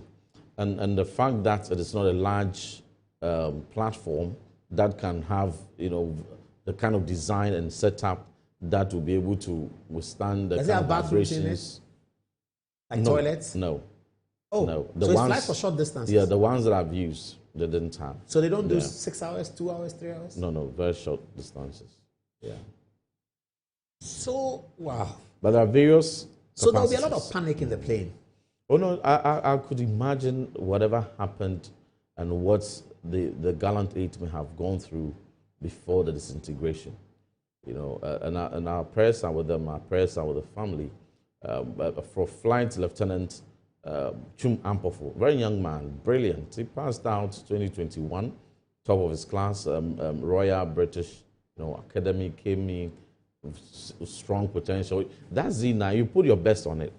So those two, they are really brilliant. If you hear testimonials from their mates, intake mates, and their section colleagues, they have very fantastic things to say about the brilliance. They are men of exceptional skill, patriotism, and dedication. They had to leave their families. Wing Commander, for instance, Anala, had left behind a 2-month-old child. The moment the child was born, he got to spend just 2 weeks with the baby and the mother, and had to come back to respond to duties.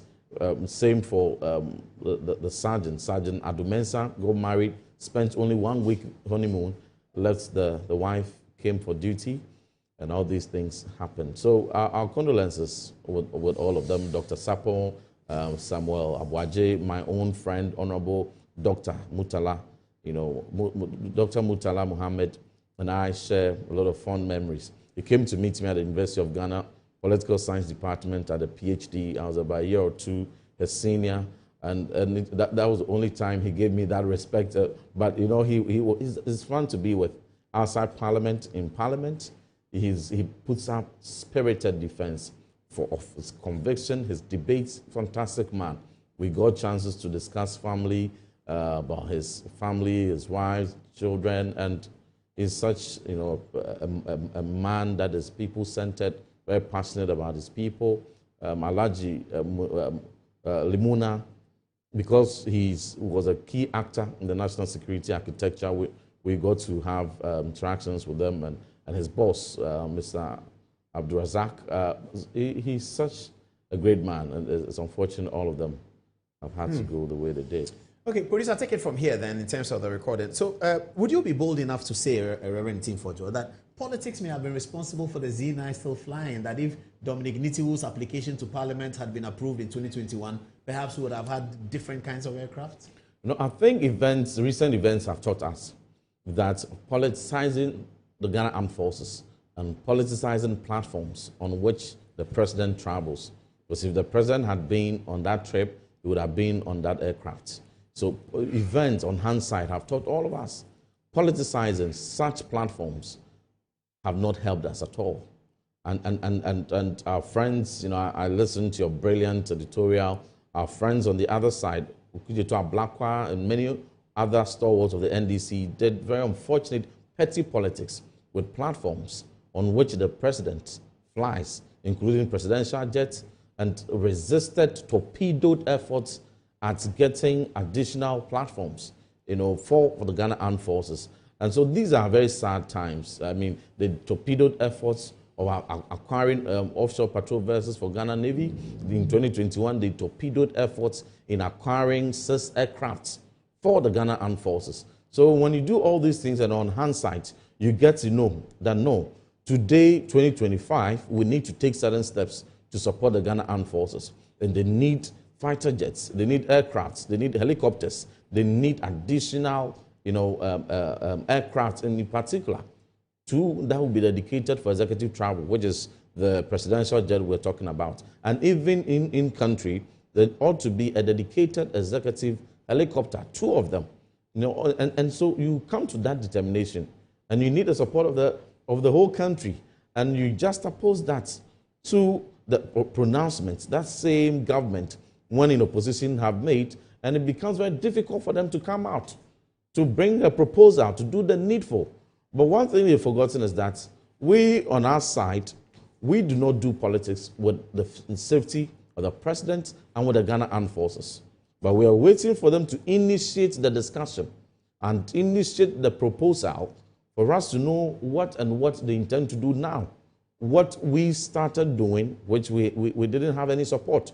As a matter of fact, at a time when the Falcon, the presidential jet, which President Akufo-Addo travels on, had gone under several wear and tear, goes for maintenance in France, and it can be grounded for 3 months, 6 months, and the president on many occasions used commercial flights, but on a few occasions where the nature of the travel and the location required, the exigencies required the use of private jets, you saw how President Akufo-Addo was bastardized.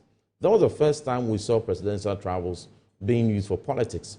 And they managed to poison everybody's mind in this country. They drew, caricature about president bathing in the air. There are people who are not president, who are ordinary like myself, who fly commercial, and they get to take a shower on the commercial flight. And yet, they put lies that is unheard of. Meanwhile, the president had never even sought or even taken a shower on any aircraft.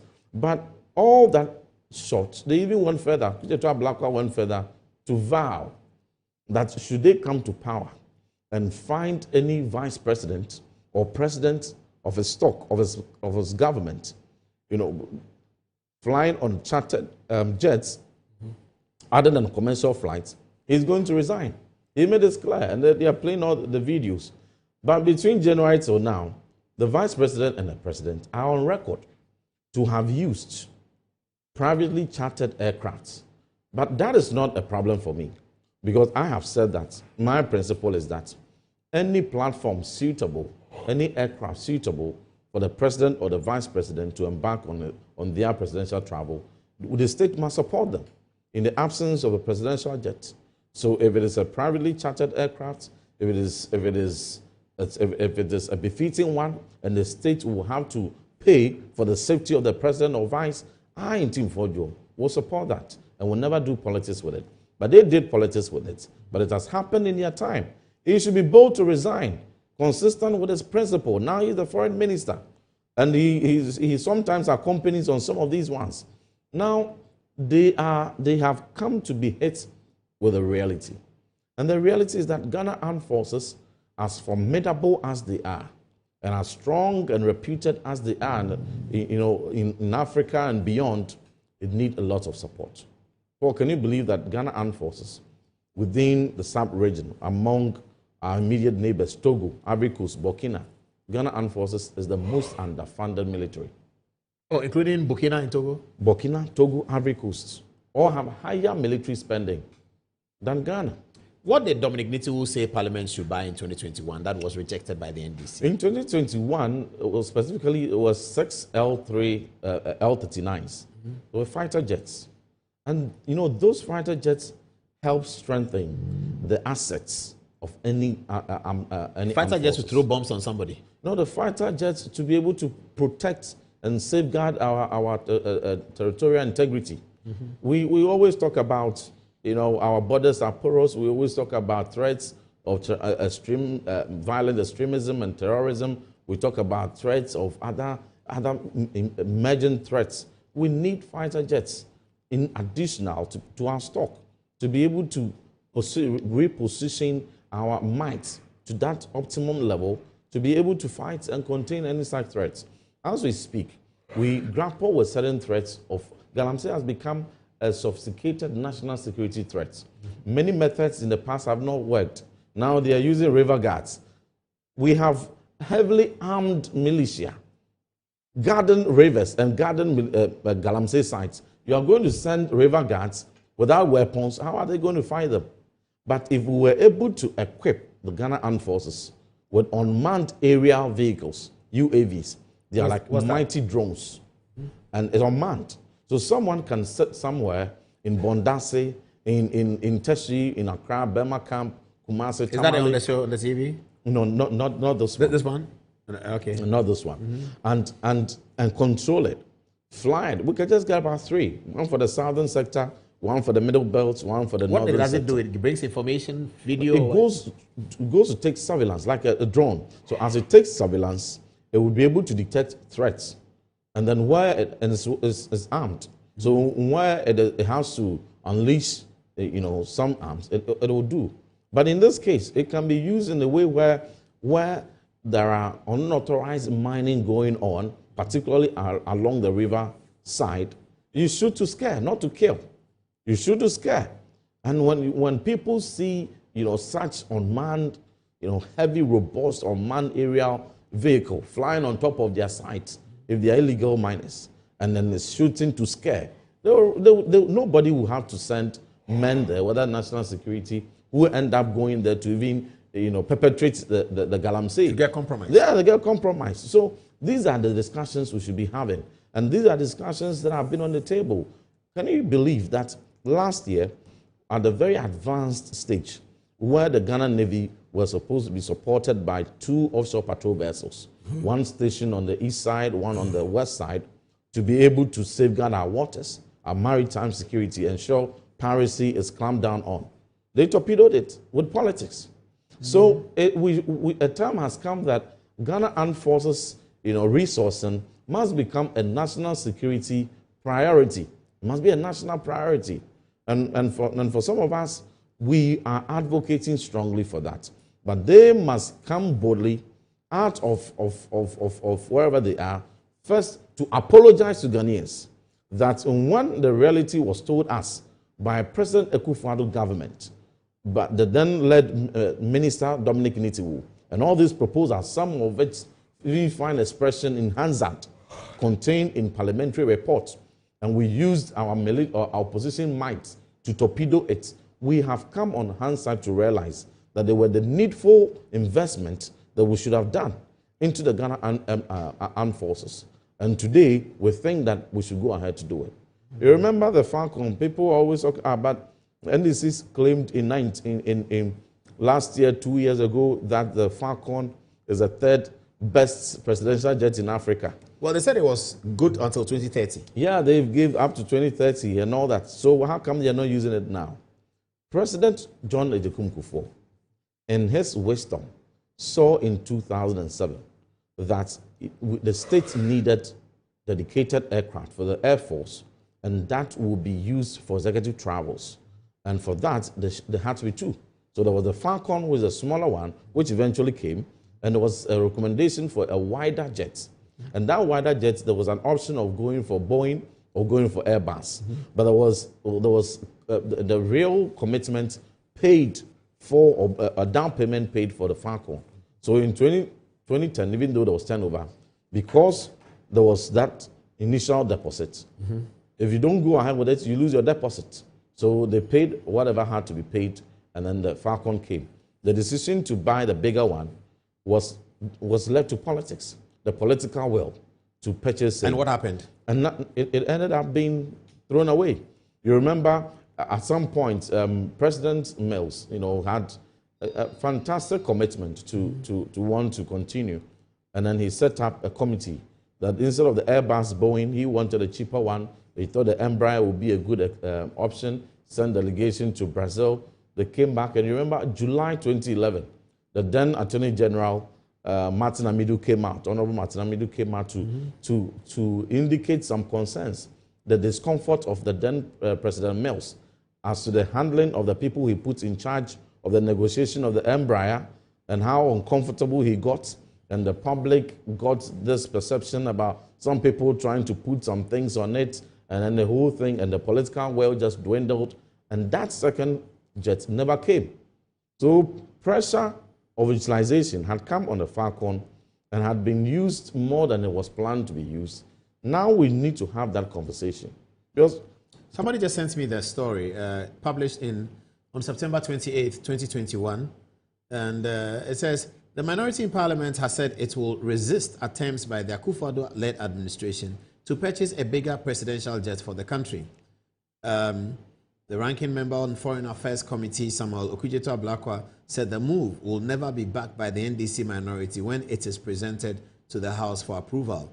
The Akufo-Addo administration, there's a quote from Ablakwa, it says, the Akufo-Addo administration will not get the support of the NDC in purchasing a new aircraft. We are not convinced that there's anything wrong with the current jet, he said.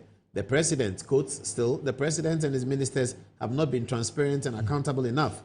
This whole business of leading aircraft is born out of insatiable appetite for luxury.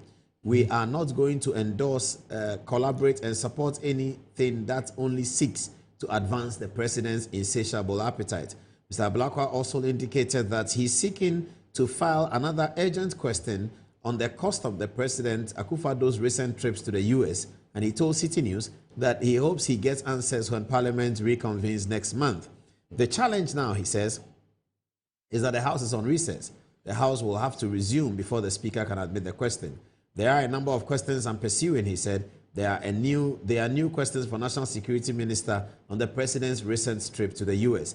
President Akufo-Addo has come under fire from his Member of Parliament in North Tongue, Samuel Okudzeto-Ablakwa, who has consistently accused the President of wasting taxpayers' money on hiring luxurious jets for his foreign trips instead of using the existing presidential jet. That's a story culled from 2019. Another one says, we did order, this from an MPP person, says, we did order 6 NGL-39 fighter jets from Czech Republic. The usual suspects shot it down. We also ordered 6 helicopters from Russia. That order has been there since 2013, and that was also blocked. As for the presidential jet, it was President Mills who cancelled the order for an appropriate one.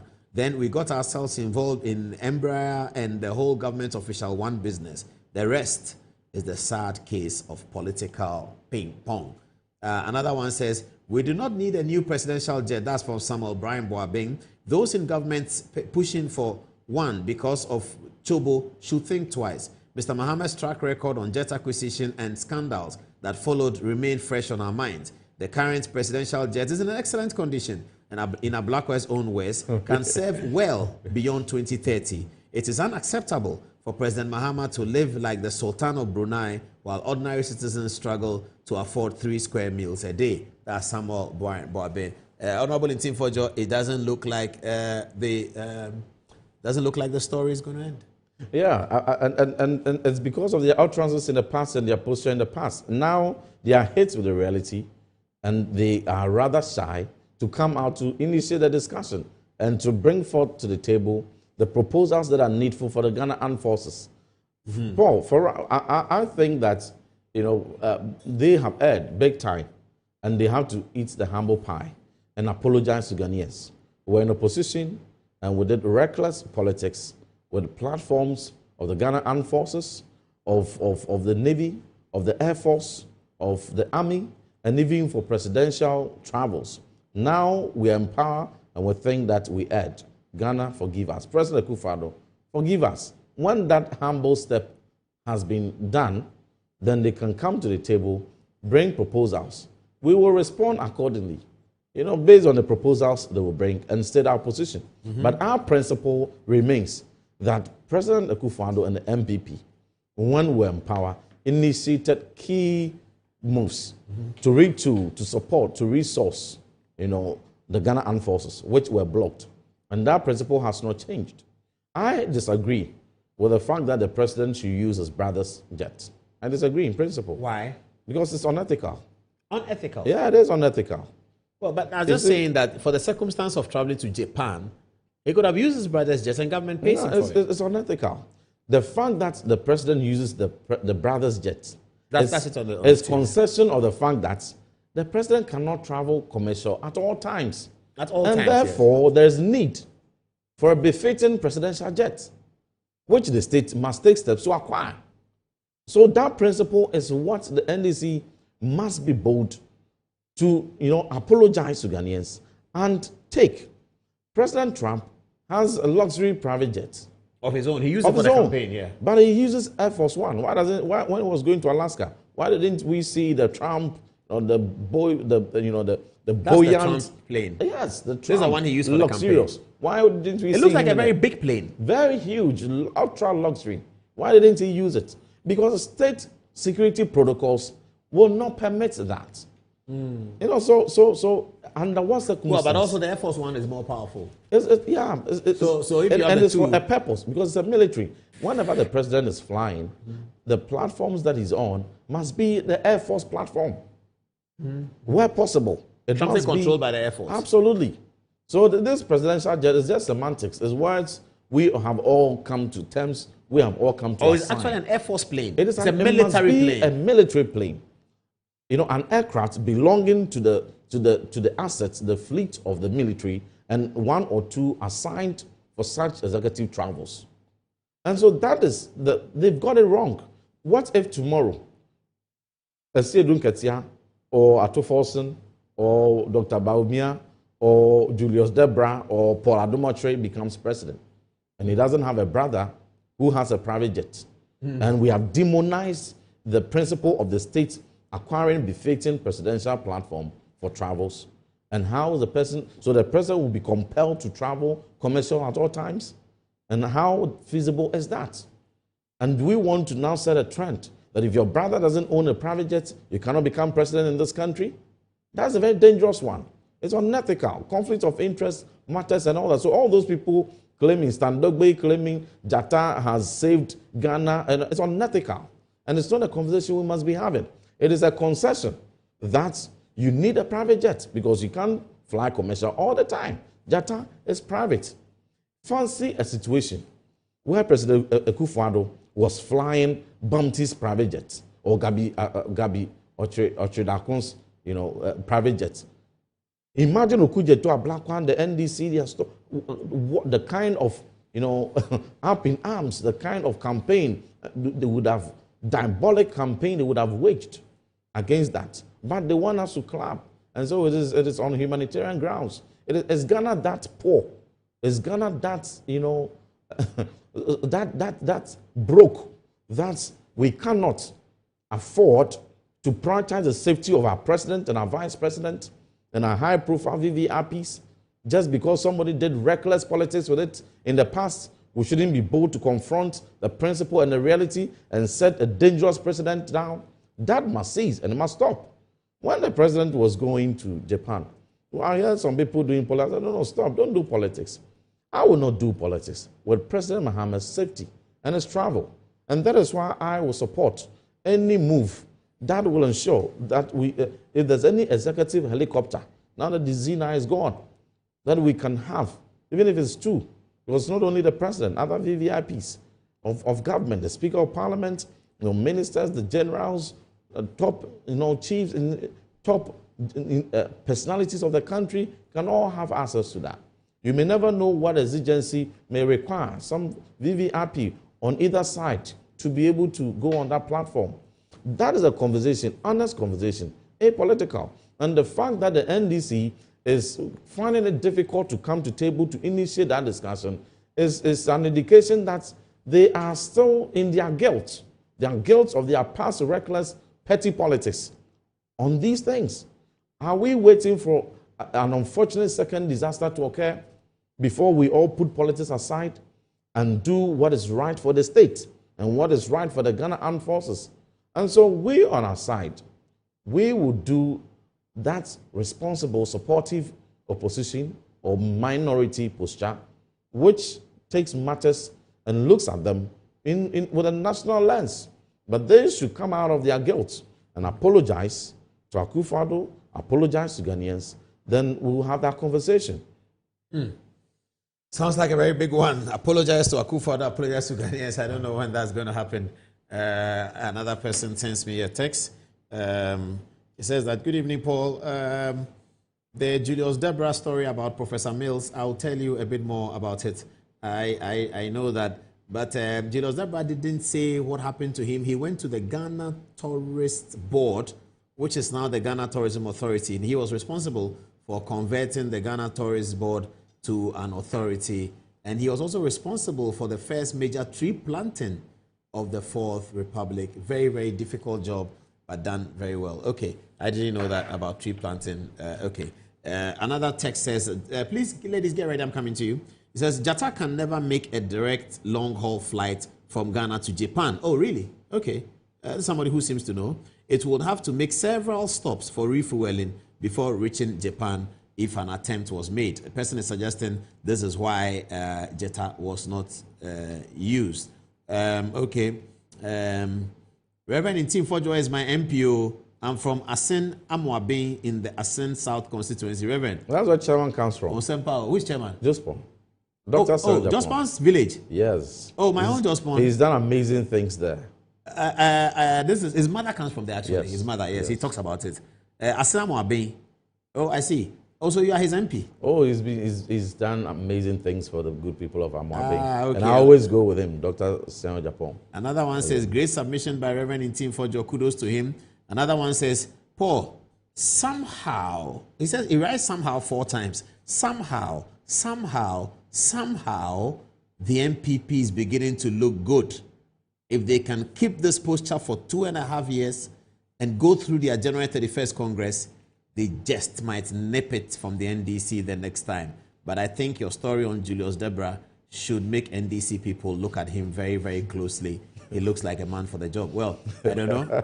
I don't know. Okay. Another text message here says that, Paul, you sounded a bit emotional when you were talking about President Mahama. You really like him. Just join the NDC before he leaves. Okay. Another one says that Reverend Intim Fojo is one of the finest. Why is he not the deputy minority leader? No, please. I think Cecilia has... is it Cecilia please, he's trying to say? I need Cecilia he wrote, but I think he meant Patricia.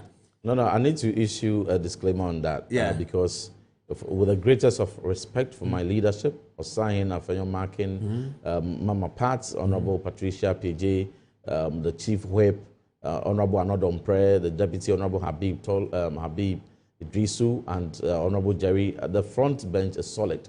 All of us support them, and they're doing a good job. Okay. Another one says, McDonald cannot fly to Japan. Oh, hey, the plane will die. Oh, I mean, that's a joke. Okay. I was just going to say something that I had an interaction with Randy Abe earlier today when I saw the video. There was a video today about producer, maybe you can put this on. There's a video today about an interview granted by Fifi Boafo where he was saying that Randy Abe had employed people, taking people home and employed other people. He wrote to me and said that, Paul, there's only one director on leave, the finance director who had gone on leave, who has not gone on leave for almost 8 years. He says also that the story that I saw in the video is a total fabrication. He said that his PR people will be responding to it, so we wait for that. He said the story about people going on leave and other people working, he calls it a total fabrication. He said that there's only one director on leave, the finance director, who had gone on leave, who has not gone on leave for almost 8 years. That's what he told me, and he's happy that I share with you here. Another one says, in Team 4Joy is from Asin Ayase. Is that where you're from? Very close. Oh, you're close. Yes. So the person didn't get it right. No, but he's right away because in Asin, we come from many places. Mm-hmm. My dad partly comes from Asin Ayase. Okay. As a matter of fact, he's a royal in Asin Ayase, but we are from Asin Kruwa. Okay. I get it. Okay, somebody sending me Martin Amidu's message says Mills wanted Mahama investigated over Airbus. That's an old story. Okay, ladies, what are people saying? Answer by you first. Much Paul. Coming from Chefman Osei, he says, in fact, I love to listen to this man of value and credibility all day. Reverend Intim Fojo is a blessing to our generation in the parliament. From Master Planner Jr. from Kentampo, he says, policy analyst. In fact, Reverend Ntim Fojo is doing a fantastic job in relation to aviation matters. We encourage him to do more for Mother Ghana. I will urge him to always use the Rights to Information Act to acquire documents on presidential travels, and if they refuse to provide it to him, he should always let Ghanaians be in the know. God bless him and protect him. Lastly, from Ata Asante, he says, watching you live from Northampton, England. It's always a delight to watch and listen to you, Reverend Dr. Fojo. That's it. That'll be over to you, Casey. Thank you very much. We have a message from Na Daniel, all the way from South Africa, and he says, watching you from South Africa, keep on your good work. Je vous regarde d'Afrique du Sud, continuez à faire le bon travail. Also, we have a message from Bako Wahabu, and he says, I've got a special love for Reverend. And yes, that is it. J'ai un amour particulier ou spécial pour Reverend Ntim. Thank you very much. Over to you, Fatih. All right, thank you. Now, coming from Sugar Free, he says, Reverend is very wise. He has always been truthful and ruthless in all his submissions. A politician who has gotten his big stage and never do politics with it. A man of integrity. Efonyana says, Ghanaians are being manipulated to be shallow-minded, clapping for that one. What happened to conflict of interest? And what is in the jets when they were flying out of the jurisdiction? Oh, Ghana. Chef Manasseh says, these characters in NDC have no shame, so we should leave them to misconduct themselves in government. It serves them right. I can appreciate Honorable Reverend Ntim's concerns, but I don't pity this government, not a bit. And lastly, coming from Mohammed Saini, says, I agree with Honorable. What about the next president whose brother is not having a private jet? Ghana is a nation, not NGO. Posterity will keep judging the NDC. Now back to you, Paul.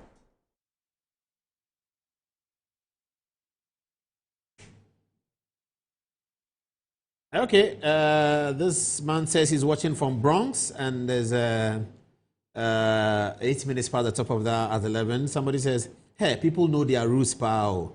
I'm unable to trace mine in like manner. Please trace your roots, my dear. Trace your roots. Trace your roots. Reverend Ntim Fojo.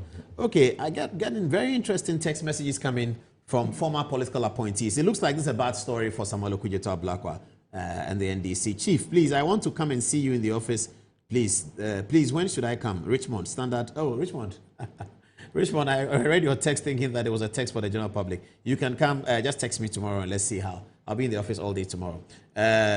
Oh, he says name withheld. I'm so sorry. He says name withheld. This is a very high-profile person from Akufo-Addo's government. He says as follows, but he says I should withhold his name.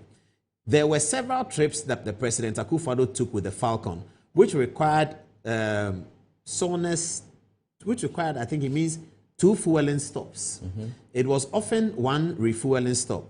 It was when the jet went for servicing, sometime for 3 months, that he had to take charters.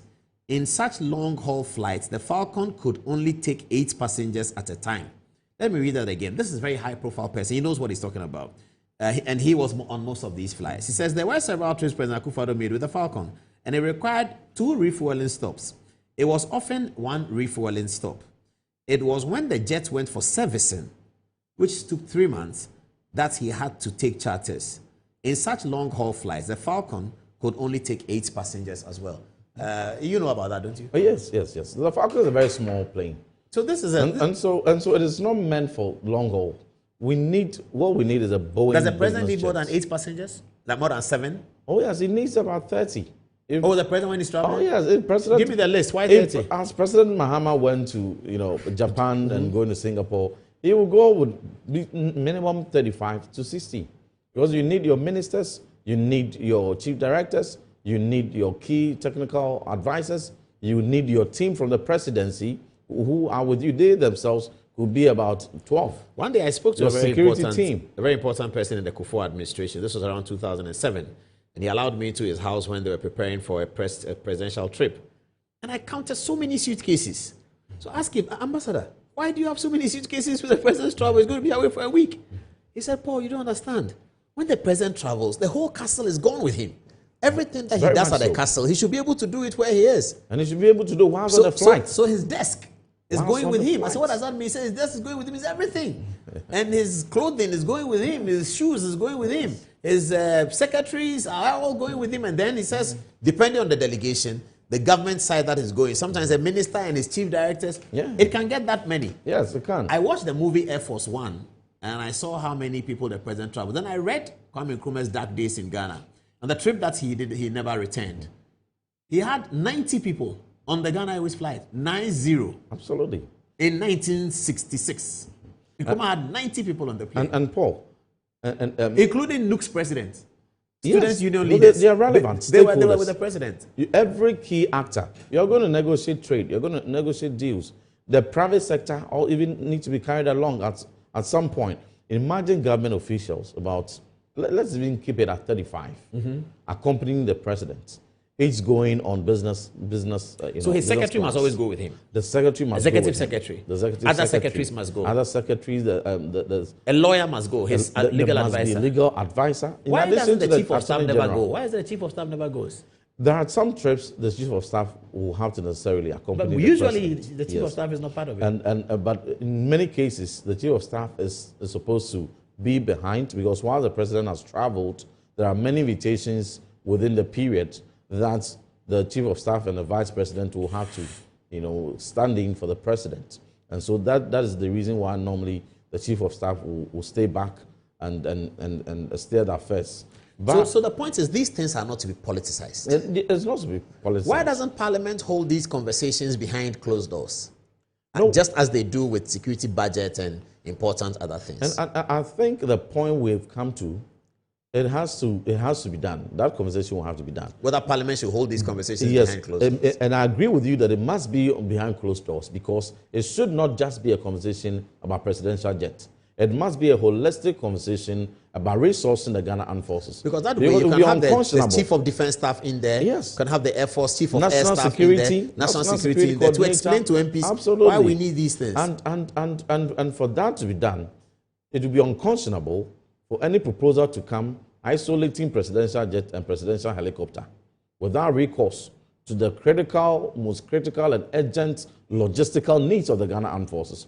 So it's a whole holistic, I've done some estimations. We should be looking around $1.5 billion.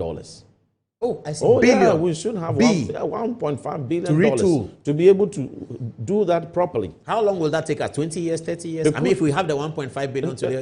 It's not going to, that's why I choose the words carefully, most critical and urgent needs. So, but there's no water in the midterm. Asin Manso.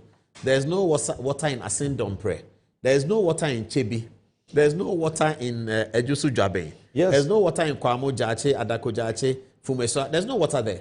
And you are saying we should take 1.5. If I'm a politician opposite you, I'll go hold a press conference out of Parliament and say, look at Tim Fojo.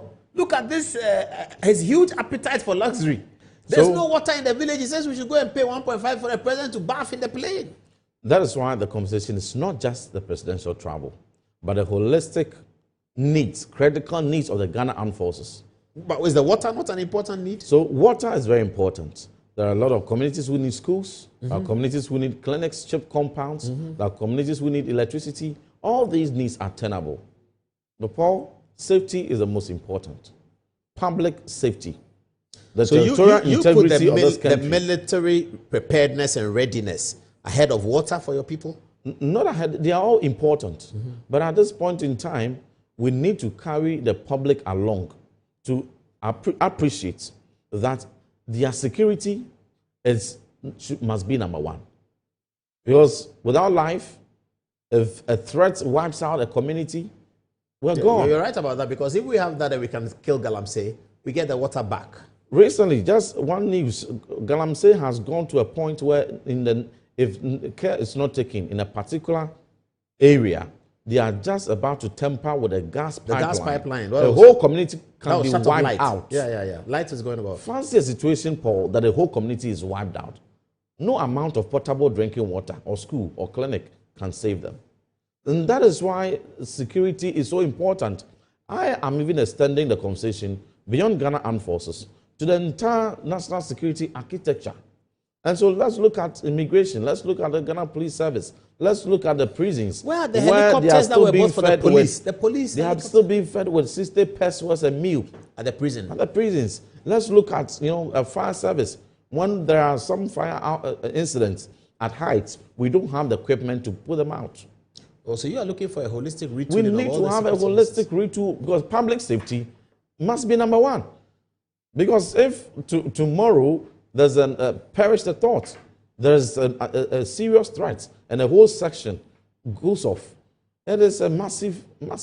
Even when we had the recent very unfortunate incident, the whole of Ghana almost shut down in mourning. And so, you see, safety is paramount. And we don't, and that's the first question you asked, that could something have been done to prevent what happened on August 7th, August 6th? Could something have been done? And we can do something now to prevent another August 6th. I'll come to you on final question on the police helicopters. People want to know that MPP bought some police. Where are they? They don't see them flying. But somebody says, because the Falcon can't take many people and most others have to take commercial travel, especially within Africa, sometimes the event or conferences or meeting is over before those on commercial flights get to the destination because of delays and cancellations on the African route. A bigger plane which can accommodate its essential staff is crucial. It's a shame this has been politicized. And who politicized it? Kujeto Ablakwa. Who is he? He's a foreign minister today. Another one says that this country's politics is killing us. It would have been perfect, given the tragedy that we had, that John Mahama should have the boldness to call up Ntim Fojo as the next Minister for Defense. Let him remain MPP, let him remain an MP, but let him be the next Minister for Defense. Our politics is terrible. This should have been a right path. Africa should lead the way in some of these things. Wow, this is interesting. Another one comes through and says that, I'm watching you from Watford in the UK. Hello, Watford, are you a Manchester United fan or you support Watford? Ntim Fojo is doing the Lord's work. Big up. I agree with the suggestion that he should be our next defense minister, not just when the MPP wins, but right now. Fojo, there you go. That's rather controversial. Very, very controversial. Ladies, let me come to you for a last round of text messages. Too many important people are watching. Let's hear what people are saying. Should I start with Akesi? Yes, sure. Okay, Akesi, you first. Okay, now we have a message from Abdul Salam Mohammed, and he says, always a pleasure watching you, Paul, watching you live from Belgrade, Serbia. Ça fait un plaisir de vous regarder, Paul. Je vous regarde de Belgrade, Serbia. Also from John Larby, he says, excellent pastor in team. Excellent pastor in team. Isaac Appiah is also watching us live from India. Je vous regarde en direct d'India, excuse me. Finally, another message from John Larby, and he says, always on point, I'm really enjoying the show. Over to you, Antiba. Okay, coming from Richard Omani, he says, I wonder why the sports ministry stood by as GFA president amends the constitution to run for a third term. So now the laws take retrospect effect. This JM number 2, dear. Lastly, from Julius Amwako, he says, the best political show in Ghana. Over to you, Fatih. All right, thank you, Anziba. Now coming from Chef Mani says, Mr. Mahama is a gentleman to travel on commercial aircraft as the NDC proclaimed in opposition, and I beg Ghanaians to support the president to keep traveling with Emirates all the time. Jacob says the goodwill of the people that the NDC has enjoyed for these past months is dwelling, and reality is starting to chip in. The petty politics they did to come to power is glaring at them, and they'll be exposed soon. Lastly, coming from Miao February says, we commend Honorable Ntim Fojo for saying the NPP and the minority members of parliament will not politicize the retooling of the armed forces and the procurement of presidential jets when the government take a step. Back to you, Paul. All right, Reverend Ntim Fojo, any word from you? We're closing at this stage. Yeah, but thank you very much, Paul, for the opportunity given for us to all rally support for our Ghana Armed Forces and our security agencies. Let's all get on board. Let's stop the politics and let's get the people in power to prioritize our security as a national priority and wake up from their guilt of yesterday and rally support from the rank and file. Shiftman Osei, thank you very much. We are all from the same place. You say, Paul, I'm glad you mentioned my hometown, Jachi, in the Busumche constituency on your show. We need good roads, and I salute the MP, Honorable Osei Yao Duchum, who is also running for the MPP flag bearership. Now, I have a montage to play. By the time we wake up tomorrow, it's 11:21, and another 45 minutes, it will be the big birthday of former Second Lady Samira Baumia, and we can't keep calm. Samira, it's your birthday on Wednesday. One of the best Second Ladies that we have had, and she's looking for a bigger platform come on January 31, and then later on for the 2028 election. That's a tight MPP race that has just beginning. But Samira is a lovely woman. She's committed to the service of this country. Her father is a politician. She's lived in the politician's house all her life. She has patriotism. She has altruism. She has love for people. And she touches hearts. Samira Baumia, happy birthday in the next 40 minutes.